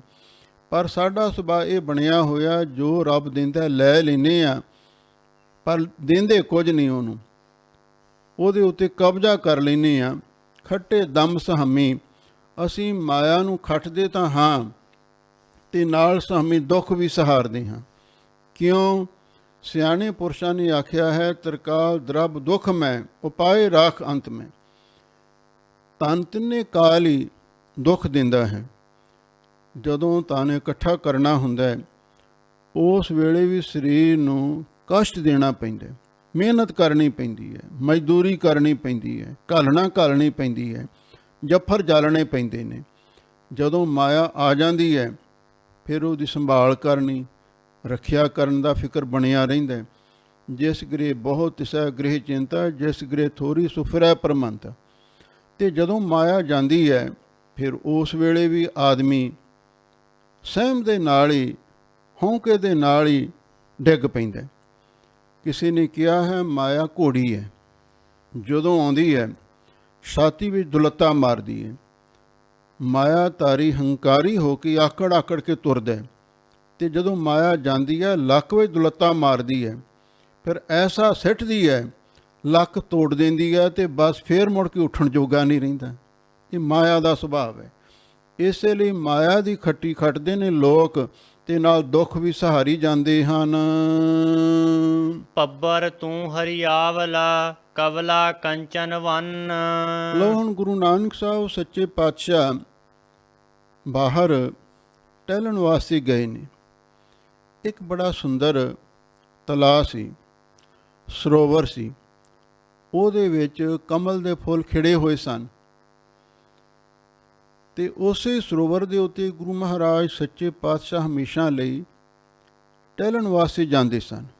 ਉੱਥੇ ਬੈਠ ਕੇ ਕੁਦਰਤ ਦੇ ਰੰਗ ਮਾਣਦੇ, ਨਾਲ ਭਗਤੀ ਕਰਦੇ ਅਤੇ ਵਾਹਿਗੁਰੂ ਦਾ ਸ਼ੁਕਰਾਨਾ ਕਰਦੇ ਸਨ। ਫਿਰ ਕੀ ਹੋਇਆ, ਕੁਝ ਸਮੇਂ ਤੋਂ ਬਾਅਦ ਉਸ ਤਲਾਅ ਦਾ ਪਾਣੀ ਸੁੱਕ ਗਿਆ। ਪਾਣੀ ਸੁੱਕਣ ਦੇ ਨਾਲ ਕਮਲ ਦੇ ਫੁੱਲ ਵੀ ਮੁਰਝਾ ਗਏ, ਅਤੇ ਫਿਰ ਉੱਥੇ ਸਤਿਗੁਰੂ ਮਹਾਰਾਜ ਸੱਚੇ ਪਾਤਸ਼ਾਹ ਜਾ ਕੇ ਅਤੇ ਉਸ ਸਰੋਵਰ ਨੂੰ ਅਤੇ ਕਮਲ ਦੇ ਫੁੱਲਾਂ ਨੂੰ ਸੰਬੋਧਨ ਹੋ ਕੇ ਕੋਈ ਬਚਨ ਕਰਦੇ ਨੇ। ਉਹ ਵਾਰਤਾ ਇਸ ਸ਼ਲੋਕ ਵਿੱਚ ਅੰਕਿਤ ਹੈ। ਪੱਬਰ ਤੂੰ ਹਰਿਆਵਲਾ, ਪੱਬਰ ਤੋਂ ਭਾਵ ਸਰੋਵਰ। ਇਹ ਸਰੋਵਰ ਤੂੰ ਪਹਿਲਾਂ ਤਾਂ ਬੜਾ ਹਰਾ ਭਰਾ ਸੀ। ਕਵਲਾ ਕੰਚਨ ਵੰਨ, ਸੁਨਹਿਰੀ ਰੰਗ ਦੇ ਕਵਲ ਦੇ ਫੁੱਲ ਤੇਰੇ ਵਿੱਚ ਖਿੜੇ ਹੋਏ ਸਨ। ਜਦੋਂ ਅਸੀਂ ਪਹਿਲਾਂ ਤੇਰੇ ਪਾਸ ਆਉਂਦੇ ਸੀ, ਤੂੰ ਬੜਾ ਹਰਾ ਭਰਾ ਸੀ, ਬੜਾ ਮਨਮੋਹਕ ਸੀ, ਬੜਾ ਪ੍ਰਫੁੱਲਤ ਸੀ, ਅਤੇ ਤੇਰੇ ਅੰਦਰ ਕਵਲ ਦੇ ਫੁੱਲ ਸੁਨਹਿਰੀ ਰੰਗ ਦੇ ਖਿੜੇ ਹੋਏ ਸਨ। ਕਹਿ ਦੋਖੜੈ ਸੜਿਓ ਹੈ, ਕਾਲੀ ਹੋਈਆ ਦੇਹੁਰੀ। ਹੁਣ ਕਿਹੜੇ ਦੋਸ਼ ਕਰਕੇ ਸੜਿਓ ਹੈ, ਤੂੰ ਸੜ ਗਿਆ ਹੈ। ਕਾਲੀ ਹੋਈਆ ਦੇਹੁਰੀ, ਤੇਰੀ ਜਿਹੜੀ ਦੇਹੁਰੀ ਦਾ ਅਰਥ ਹੈ ਕਾਇਆ, ਉਹ ਵੀ ਕਾਲੀ ਹੋ ਗਈ ਹੈ। ਜਦੋਂ ਸਰੋਵਰ ਦਾ ਪਾਣੀ ਸੁੱਕ ਜਾਂਦਾ ਹੈ ਨਾ, ਅਤੇ ਫਿਰ ਜਿਹੜੇ ਉਸ ਦੇ ਵਿੱਚ ਕਵਲ ਦੇ ਫੁੱਲ ਹੁੰਦੇ ਨੇ, ਅਤੇ ਉਹ ਵੀ ਮੁਰਝਾ ਜਾਂਦੇ ਨੇ। ਉਹਨਾਂ 'ਤੇ ਵੀ ਜਿਹੜੀ ਕਾਈ ਹੈ, ਕਾਲਸ ਹੈ, ਉਹ ਉਹਦੇ ਉੱਤੇ ਪੈਦਾ ਹੋ ਜਾਂਦੀ ਹੈ। ਕਹਿ ਦੋਖੜਾ ਸੜੇ ਹੋਏ, ਕਿਹੜੇ ਦੋਸ਼ ਕਰਕੇ ਸਰੋਵਰ ਨੂੰ ਕਹਿੰਦੇ ਨੇ ਤੂੰ ਸੜ ਗਿਆ ਹੈ, ਸੁੱਕ ਗਿਆ ਹੈ। ਅਤੇ ਕਾਲੀ ਹੋਈਆ ਦੇਹੁਰੀ, ਆ ਜਿਹੜੇ ਤੇਰੇ ਵਿੱਚ ਸੋਨੇ ਰੰਗੇ ਕਵਲ ਦੇ ਫੁੱਲ ਸਨ, ਇਹਨਾਂ ਦੇ ਵੀ ਸਰੀਰ ਕਾਲੇ ਹੋ ਗਏ ਨੇ। ਅਤੇ ਦੇਹੁਰੀ ਨਾਨਕ ਮੈਂ ਤਨ ਭੰਗ। ਗੁਰੂ ਨਾਨਕ ਸਾਹਿਬ ਸੱਚੇ ਪਾਤਸ਼ਾਹ ਕਹਿੰਦੇ ਇਹਦਾ ਕੀ ਕਾਰਨ ਹੈ? ਤਾਂ ਅੱਗੋਂ ਆਵਾਜ਼ ਆਈ, ਮੈਂ ਤਨ ਭੰਗ। ਮੇਰੇ ਤਨ ਵਿੱਚ ਭੰਗ ਦਾ ਅਰਥ ਹੈ ਪਾਣੀ ਨਾਸ ਹੋ ਗਿਆ, ਪਾਣੀ ਮੁੱਕ ਗਿਆ। ਇਹ ਜਵਾਬ ਆਇਆ ਜਦੋਂ ਸਰੋਵਰ ਦਾ ਪਾਣੀ ਮੁੱਕ ਜਾਂਦਾ ਹੈ, ਸਰੋਵਰ ਵੀ ਸੁੱਕ ਜਾਂਦਾ ਹੈ ਅਤੇ ਕਵਲ ਦੇ ਫੁੱਲ ਵੀ ਮੁਰਝਾ ਜਾਂਦੇ ਨੇ। ਨਾਨਕ ਮੈਂ ਤਨ ਭੰਗ, ਗੁਰੂ ਨਾਨਕ ਸਾਹਿਬ ਸੱਚੇ ਪਾਤਸ਼ਾਹ ਫਰਮਾਉਂਦੇ ਨੇ, ਉਹ ਸਰੋਵਰ ਨੇ ਇਹ ਜਵਾਬ ਦਿੱਤਾ ਵੀ ਮੇਰੇ ਤਨ ਵਿੱਚ ਪਾਣੀ ਦਾ ਭੰਗ, ਪਾਣੀ ਦਾ ਜਿਹੜਾ ਪ੍ਰਭਾਵ ਸੀ ਉਹ ਮੁੱਕ ਗਿਆ। ਮੇਰੇ ਸਰੀਰ ਵਿੱਚ ਇਹ ਭੰਗ, ਇਹ ਚੀਜ਼ ਨਾਸ ਹੋ ਗਈ, ਇਸੇ ਕਰਕੇ ਮੇਰਾ ਆਹ ਹਾਲ ਹੋਇਆ ਹੈ। ਜਾਣਾ ਪਾਣੀ ਨਾ ਲਹਾਂ, ਜੈ ਸੇਤੀ ਮੇਰਾ ਸੰਗ। ਤਾਂ ਗੁਰੂ ਮਹਾਰਾਜ ਕਹਿਣ ਲੱਗੇ, ਸਰੋਵਰ ਨੂੰ ਕਹਿਣ ਲੱਗੇ, ਭਲਿਆ ਲੋਕਾ, ਜੇ ਤੈਨੂੰ ਪਤਾ ਹੈ, ਜਾਣਾ ਤੂੰ ਇਸ ਗੱਲ ਨੂੰ ਜਾਣਦਾ ਹੈ ਵੀ ਪਾਣੀ ਦੇ ਕਾਰਨ ਹੀ ਮੇਰੀ ਇਹ ਹਾਲਤ ਹੋਈ ਹੈ, ਤੂੰ ਪਾਣੀ ਨਾਲ ਫਿਰ ਆਪਣਾ ਸੰਬੰਧ ਜੋੜ। ਤਾਂ ਅੱਗੋਂ ਸਰੋਵਰ ਕਹਿੰਦਾ, ਜਾਣਾ, ਮੈਂ ਇਸ ਗੱਲ ਨੂੰ ਜਾਣਦਾ ਹਾਂ ਵੀ ਪਾਣੀ ਮੇਰਾ ਜੀਵਨ ਹੈ, ਨਾ ਲਹਾਂ, ਪਰ ਮੈਂ ਉਸ ਪਾਣੀ ਨੂੰ ਹੁਣ ਪ੍ਰਾਪਤ ਨਹੀਂ ਕਰ ਸਕਦਾ। ਮੇਰੇ ਵਿੱਚ ਇੰਨੀ ਹਿੰਮਤ ਨਹੀਂ ਬਈ ਮੈਂ ਕਿਧਰੋਂ ਜਾ ਕੇ ਪਾਣੀ ਲੈ ਆਵਾਂ। ਜੈ ਸੇਤੀ ਮੇਰਾ ਸੰਗ, ਜਿਹਦੇ ਨਾਲ ਮੇਰੇ ਜੀਵਨ ਦਾ ਸੰਗ ਸੰਬੰਧ ਹੈ, ਉਹ ਪਾਣੀ ਹੁਣ ਮੈਨੂੰ ਮਿਲ ਨਹੀਂ ਰਿਹਾ। ਇਹ ਤੇ ਵਾਹਿਗੁਰੂ ਕਿਰਪਾ ਕਰੇ ਤੇ ਮੀਂਹ ਵਰਾ ਦੇਵੇ, ਸੁੱਕੇ ਸਰੋਵਰ ਤਲਾਬ ਭਰ ਜਾਣ, ਤੇ ਫਿਰ ਇਹਨਾਂ ਵਿੱਚੋਂ ਪਹਿਲੀਆਂ ਰੌਣਕਾਂ ਪੈਦਾ ਹੋ ਸਕਦੀਆਂ ਹਨ। ਜਿਤ ਡਿਠੈ ਤਨ ਪਰ ਫੜੈ, ਚੜੈ ਚਵਗਣ ਵੰਨ। ਲੋ, ਜਿਸ ਦੇ ਦੇਖਣ ਦੇ ਨਾਲ, ਜਿਸ ਪਾਣੀ ਦੇ ਦੇਖਣ ਦੇ ਨਾਲ ਤਨ ਪਰ ਫੁੜੈ, ਮੇਰਾ ਤਨ ਸਰੀਰ ਪਰ ਫੁੜੈ ਦਾ ਅਰਥ ਵੀ ਪ੍ਰਫੁੱਲਤ ਹੋ ਸਕਦਾ, ਹਰਾ ਭਰਾ ਹੋ ਸਕਦਾ, ਤੇ ਐਨ ਵਧੀਆ ਸੋਹਣੇ ਖੁਸ਼ੀ ਦੇ ਵਿੱਚ ਖਿੜ ਸਕਦਾ ਹੈ। ਚੜ੍ਹੈ ਚਵਗਣ ਵੰਨ, ਤੇ ਇਸ ਨੂੰ ਚੌਗਣਾ ਰੰਗ ਚੜ੍ਹ ਸਕਦਾ। ਤੇ ਇਹ ਵਾਹਿਗੁਰੂ ਕਿਰਪਾ ਕਰੇ, ਜੇ ਮੀਂਹ ਵਰਾ ਦੇਵੇ, ਫੇਰ ਹੀ ਇਹ ਗੱਲ ਦੁਬਾਰਾ ਮੁੜ ਕੇ ਇਹ ਰੌਣਕ ਆ ਸਕਦੀ ਹੈ। ਹੁਣ ਅੰਤਰੀ ਭਾਵ ਇਹ ਹੈ, ਪੱਬਰ ਤੂੰ ਹਰੀ ਆਵਲਾ। ਇਹ ਜਿਹੜਾ ਸੰਸਾਰ ਹੈ ਇਹ ਵੀ ਇੱਕ ਸਰੋਵਰ ਹੈ। ਇਸ ਸੰਸਾਰ ਨੂੰ ਸੰਬੋਧਨ ਕਰਕੇ ਕਹਿੰਦੇ ਨੇ, ਐ ਸੰਸਾਰ ਰੂਪੀ ਸਰੋਵਰ ਤੂੰ ਬੜਾ ਹਰਾ ਭਰਾ ਸੀ, ਕਵਲਾ ਕੰਚਨ ਵਨ, ਤੇ ਤੇਰੇ ਵਿੱਚ ਸੁਨਹਿਰੀ ਰੰਗ ਵਰਗੇ ਜਿਹੜੇ ਕਵਲ ਦੇ ਫੁੱਲ ਸਨ। ਸੰਤ ਮਹਾਤਮਾ ਗੁਰਮੁਖ ਬੰਦੇ ਉਹ ਵੀ ਸੰਸਾਰ ਦੇ ਵਿੱਚ ਬਿਰਾਜਦੇ ਸਨ। ਕਹਿ ਦੁਖੜਾ ਸੜੇ ਹੋਏ, ਐ ਸੰਸਾਰ ਰੂਪੀ ਸਰੋਵਰ ਤੂੰ ਕਿਹੜੇ ਦੋਸ਼ ਔਗਣ ਕਰਕੇ ਸੜ ਗਿਆ ਹੈ। ਭਾਵ ਤੇਰੇ ਅੰਦਰੋਂ ਪਾਣੀ ਮੁੱਕ ਗਿਆ ਹੈ, ਤੇਰੀ ਰੌਣਕ ਚਲੀ ਗਈ ਹੈ। ਕਾਲੀ ਹੋਈ ਆ ਦੇਹੋਰੀ, ਤੇ ਤੇਰੀ ਦੇਹ ਵੀ ਕਾਲੀ ਹੋ ਗਈ ਹੈ।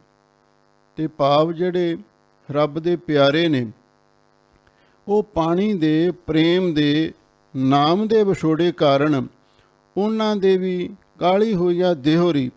ਉਹਨਾਂ ਦੀ ਦੇਹੋਰੀ ਦਾ ਅਰਥ ਹੈ ਬੁੱਧੀ। ਜਿੰਦ ਕਾਲੀ ਹੋ ਜਾਂਦੀ ਹੈ, ਵਿਛੋੜੇ ਕਰਕੇ ਰੰਗ ਕਾਲਾ ਪੈ ਜਾਂਦਾ ਹੈ।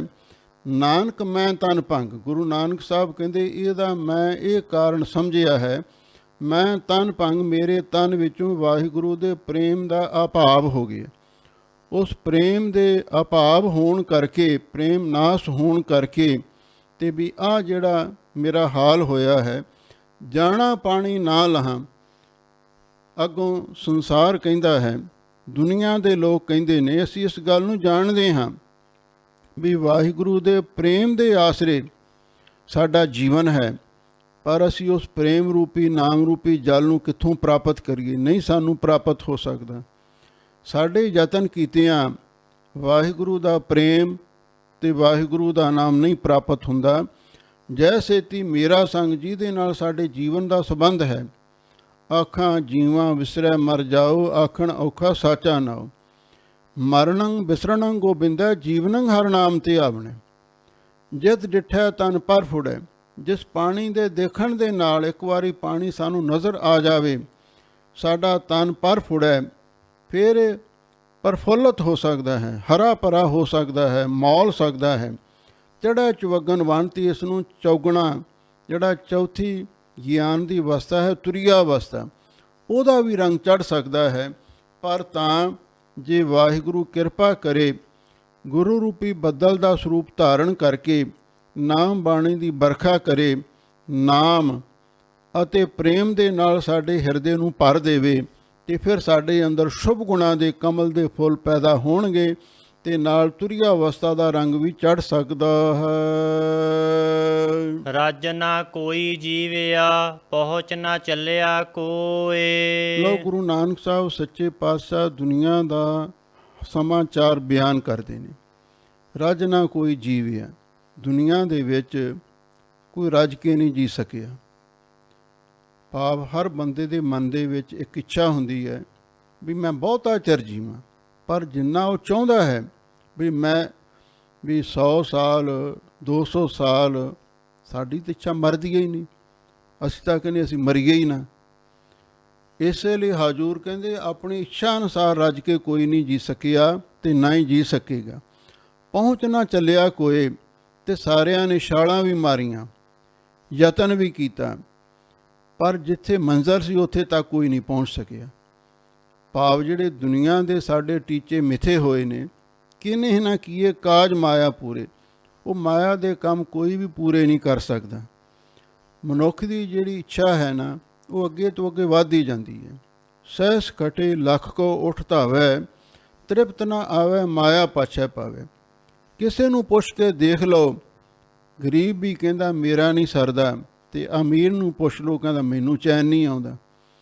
ਬਸ ਜਿੱਥੇ ਜਾਣਾ ਸੀ ਤੇ ਉੱਥੇ ਮੰਜ਼ਿਲ 'ਤੇ ਨਹੀਂ ਪਹੁੰਚ ਸਕਿਆ ਕੋਈ ਵੀ। ਭਾਵ ਕਿਸੇ ਨੂੰ ਹੁਣ ਤੱਕ ਨਾ ਤੇ ਰੱਜ ਕੇ ਸਬਰ ਆਇਆ ਤੇ ਨਾ ਹੀ ਕੋਈ ਦੁਨਿਆਵੀ ਕੰਮਾਂ ਨੂੰ ਪੂਰੇ ਕਰ ਸਕਿਆ ਹੈ। ਗਿਆਨੀ ਜੀਵੈ ਸਦਾ ਸਦਾ, ਸੁਰਤੀ ਹੀ ਪਤ ਹੋਏ। ਹਾਂ, ਜਿਹੜਾ ਗਿਆਨਵਾਨ ਪੁਰਸ਼ ਹੈ, ਬ੍ਰਹਮ ਗਿਆਨੀ ਸਦ ਜੀਵੈ ਨਹੀਂ ਮਰਦਾ, ਉਹ ਹਮੇਸ਼ਾ ਹਮੇਸ਼ਾ ਲਈ ਜਿਉਂਦਾ।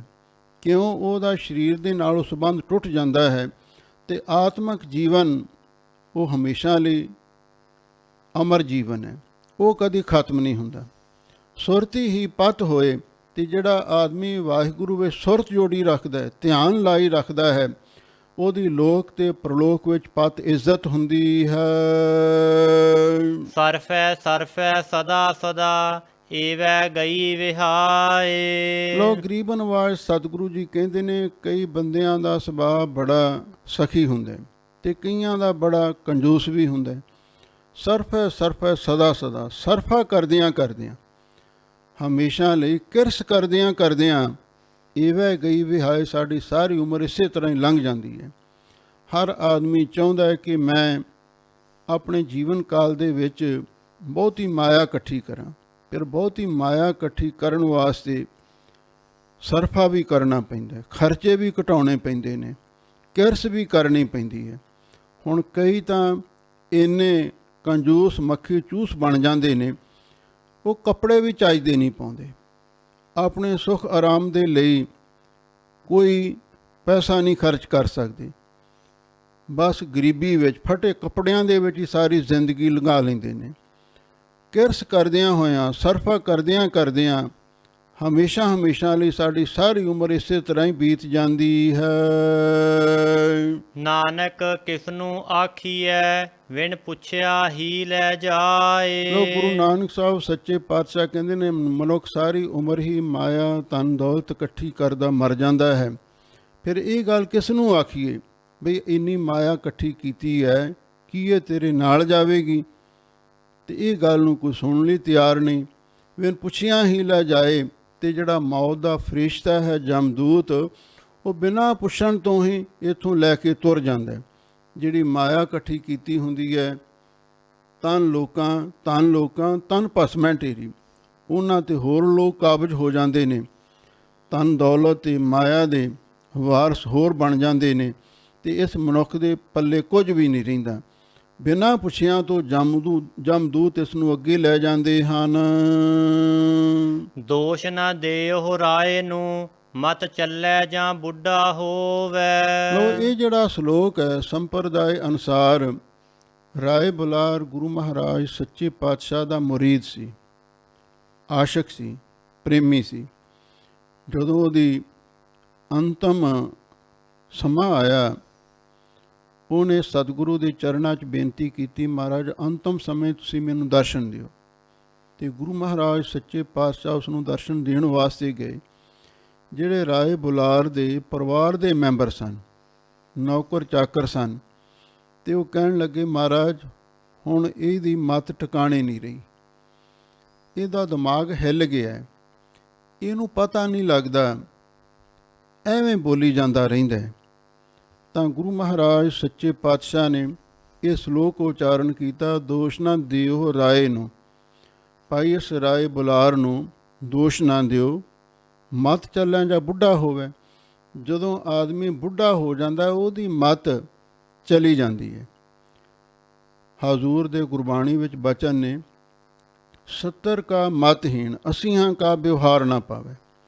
70-80 ਸਾਲ ਦੀ ਉਮਰ ਵਿੱਚ ਜਾ ਕੇ ਚੇਤਾ ਭੁੱਲਣ ਲੱਗ ਜਾਂਦਾ।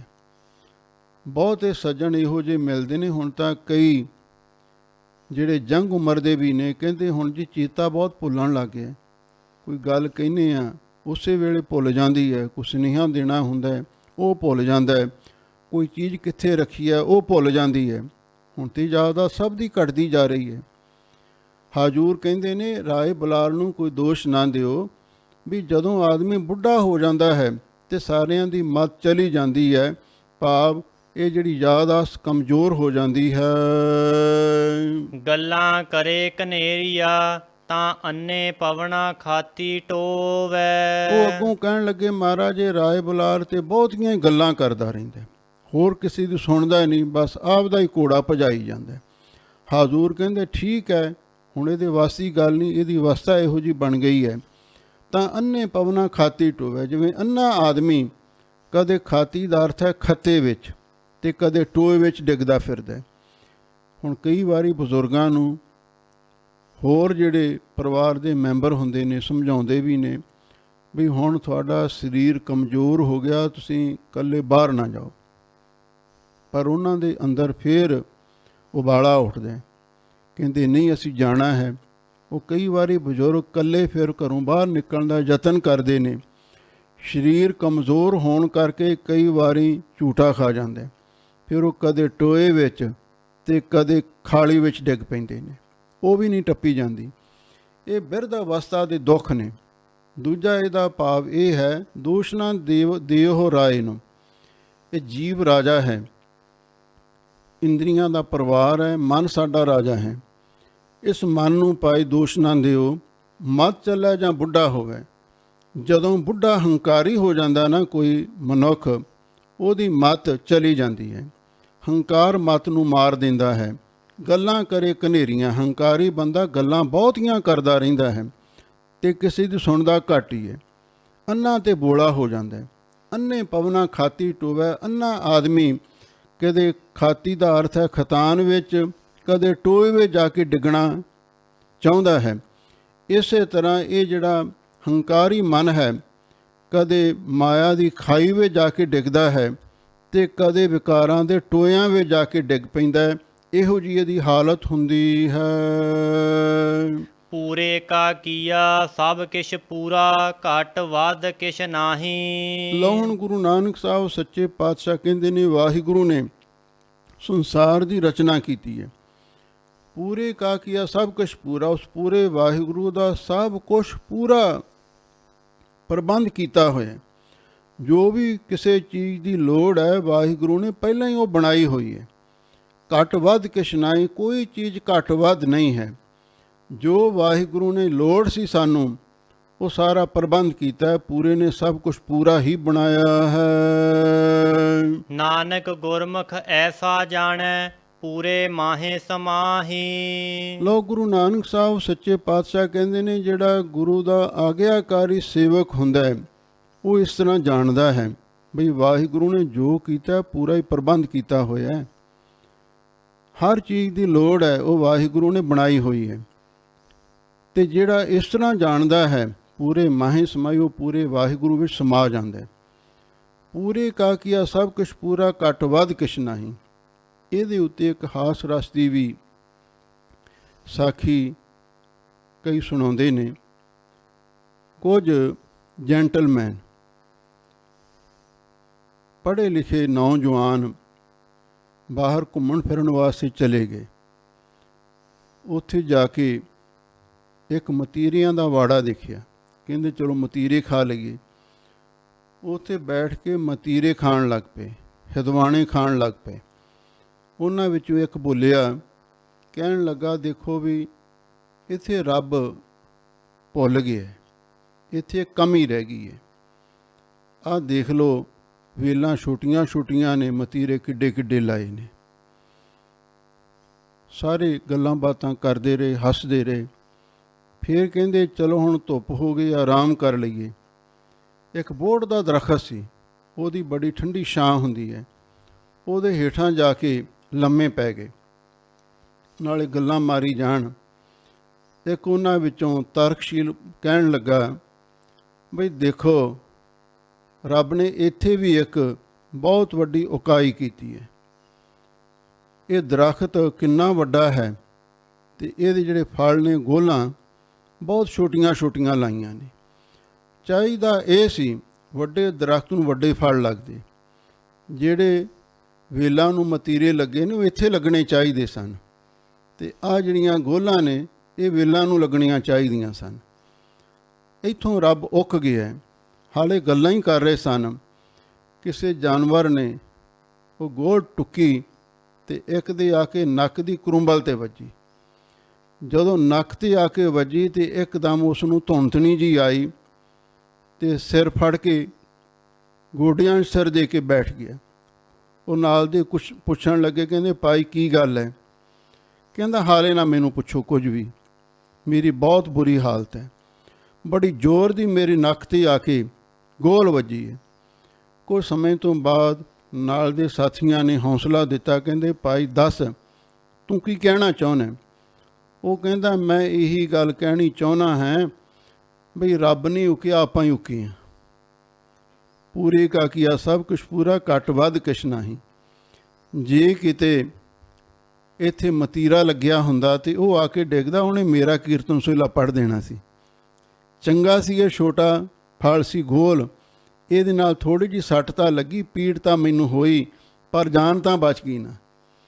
ਇਸ ਲਈ ਜੋ ਕੁਛ ਕਰਦਾ ਵਾਹਿਗੁਰੂ ਉਹੀ ਕੁਛ ਕਰਦਾ। ਇਹੀ ਸ਼ਲੋਕ ਜਿਹੜਾ ਅਖੀਰ 'ਤੇ ਗੁਰੂ ਨਾਨਕ ਸਾਹਿਬ ਜੀ ਦਾ ਆਇਆ ਹੈ, ਇੱਕ ਵਾਰ ਦੀ ਘਟਨਾ ਹੈ। ਸੱਚਖੰਡ ਵਾਸੀ ਪੰਥ ਰਤਨ ਸ਼੍ਰੀਮਾਨ ਸੰਤ ਗਿਆਨੀ ਗੁਰਬਚਨ ਸਿੰਘ ਜੀ ਖਾਲਸਾ ਪਿੰਡਰਾਂ ਵਾਲੇ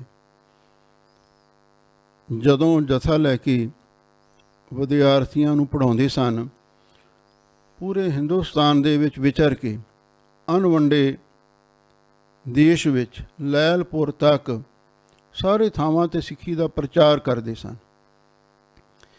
ਕੁਛ ਵਿਦਿਆਰਥੀਆਂ ਦੇ ਮਨ ਦੇ ਵਿੱਚ ਖਿਆਲ ਆਇਆ ਵੀ ਜਿਹੜੀ ਕਥਾ ਮਹਾਂਪੁਰਖ ਕਰਦੇ ਹਨ, ਜਿਹੜੇ ਅਨੁਭਵੀ ਅਰਥ ਮਹਾਂਪੁਰਖ ਕਰਦੇ ਹਨ, ਅਤੇ ਇਹ ਆਪਾਂ ਨੂੰ ਕਿੱਥੋਂ ਲੱਭਣਗੇ, ਕਿਧਰੋਂ ਨਹੀਂ ਲੱਭਣੇ।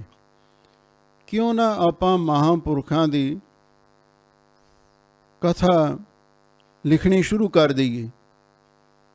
ਜੋ ਮਹਾਂਪੁਰਖ ਆਪਾਂ ਨੂੰ ਅਰਥ ਲਿਖਾਉਣ ਅਤੇ ਆਪਾਂ ਕਾਪੀਆਂ 'ਤੇ ਨੋਟ ਕਰੀਏ, ਅਤੇ ਆਪਾਂ ਅੱਗੇ ਵਿਦਿਆਰਥੀਆਂ ਦੇ ਇਹ ਚੀਜ਼ ਕੰਮ ਆਉਣ ਵਾਲੀ ਹੈ।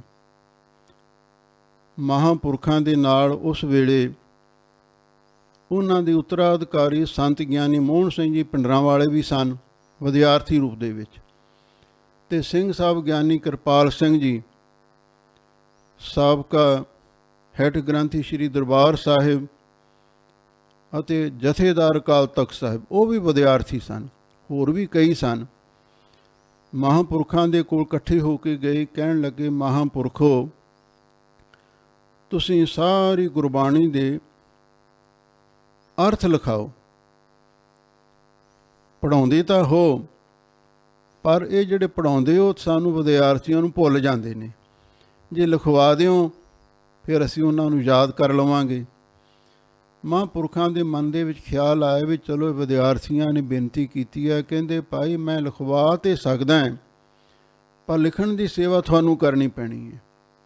ਸੰਤ ਗਿਆਨੀ ਮੋਹਨ ਸਿੰਘ ਜੀ ਨੇ ਦੱਸਿਆ ਵੀ ਅਸੀਂ ਸਾਰੀ ਤਿਆਰੀ ਕਰਕੇ, ਮੈਂ ਅਤੇ ਗਿਆਨੀ ਕਿਰਪਾਲ ਸਿੰਘ ਜੀ ਸਿੰਘ ਸਾਹਿਬ ਮਹਾਂਪੁਰਖਾਂ ਕੋਲ ਗਏ ਅਤੇ ਜਾ ਕੇ ਬੇਨਤੀ ਕੀਤੀ। ਮਹਾਂਪੁਰਖ ਕਹਿਣ ਲੱਗੇ ਭਾਈ ਪਹਿਲਾਂ ਤਾਂ ਫੁਰਨਾ ਹੋਇਆ ਸੀ ਬਈ ਤੁਸੀਂ ਜੋ ਵਿਦਿਆਰਥੀਆਂ ਨੇ ਬੇਨਤੀ ਕੀਤੀ ਹੈ ਉਹ ਪੂਰੀ ਕਰ ਦਈਏ, ਸਾਰੀ ਗੁਰਬਾਣੀ ਦੇ ਅਰਥ ਲਿਖਵਾ ਦਈਏ।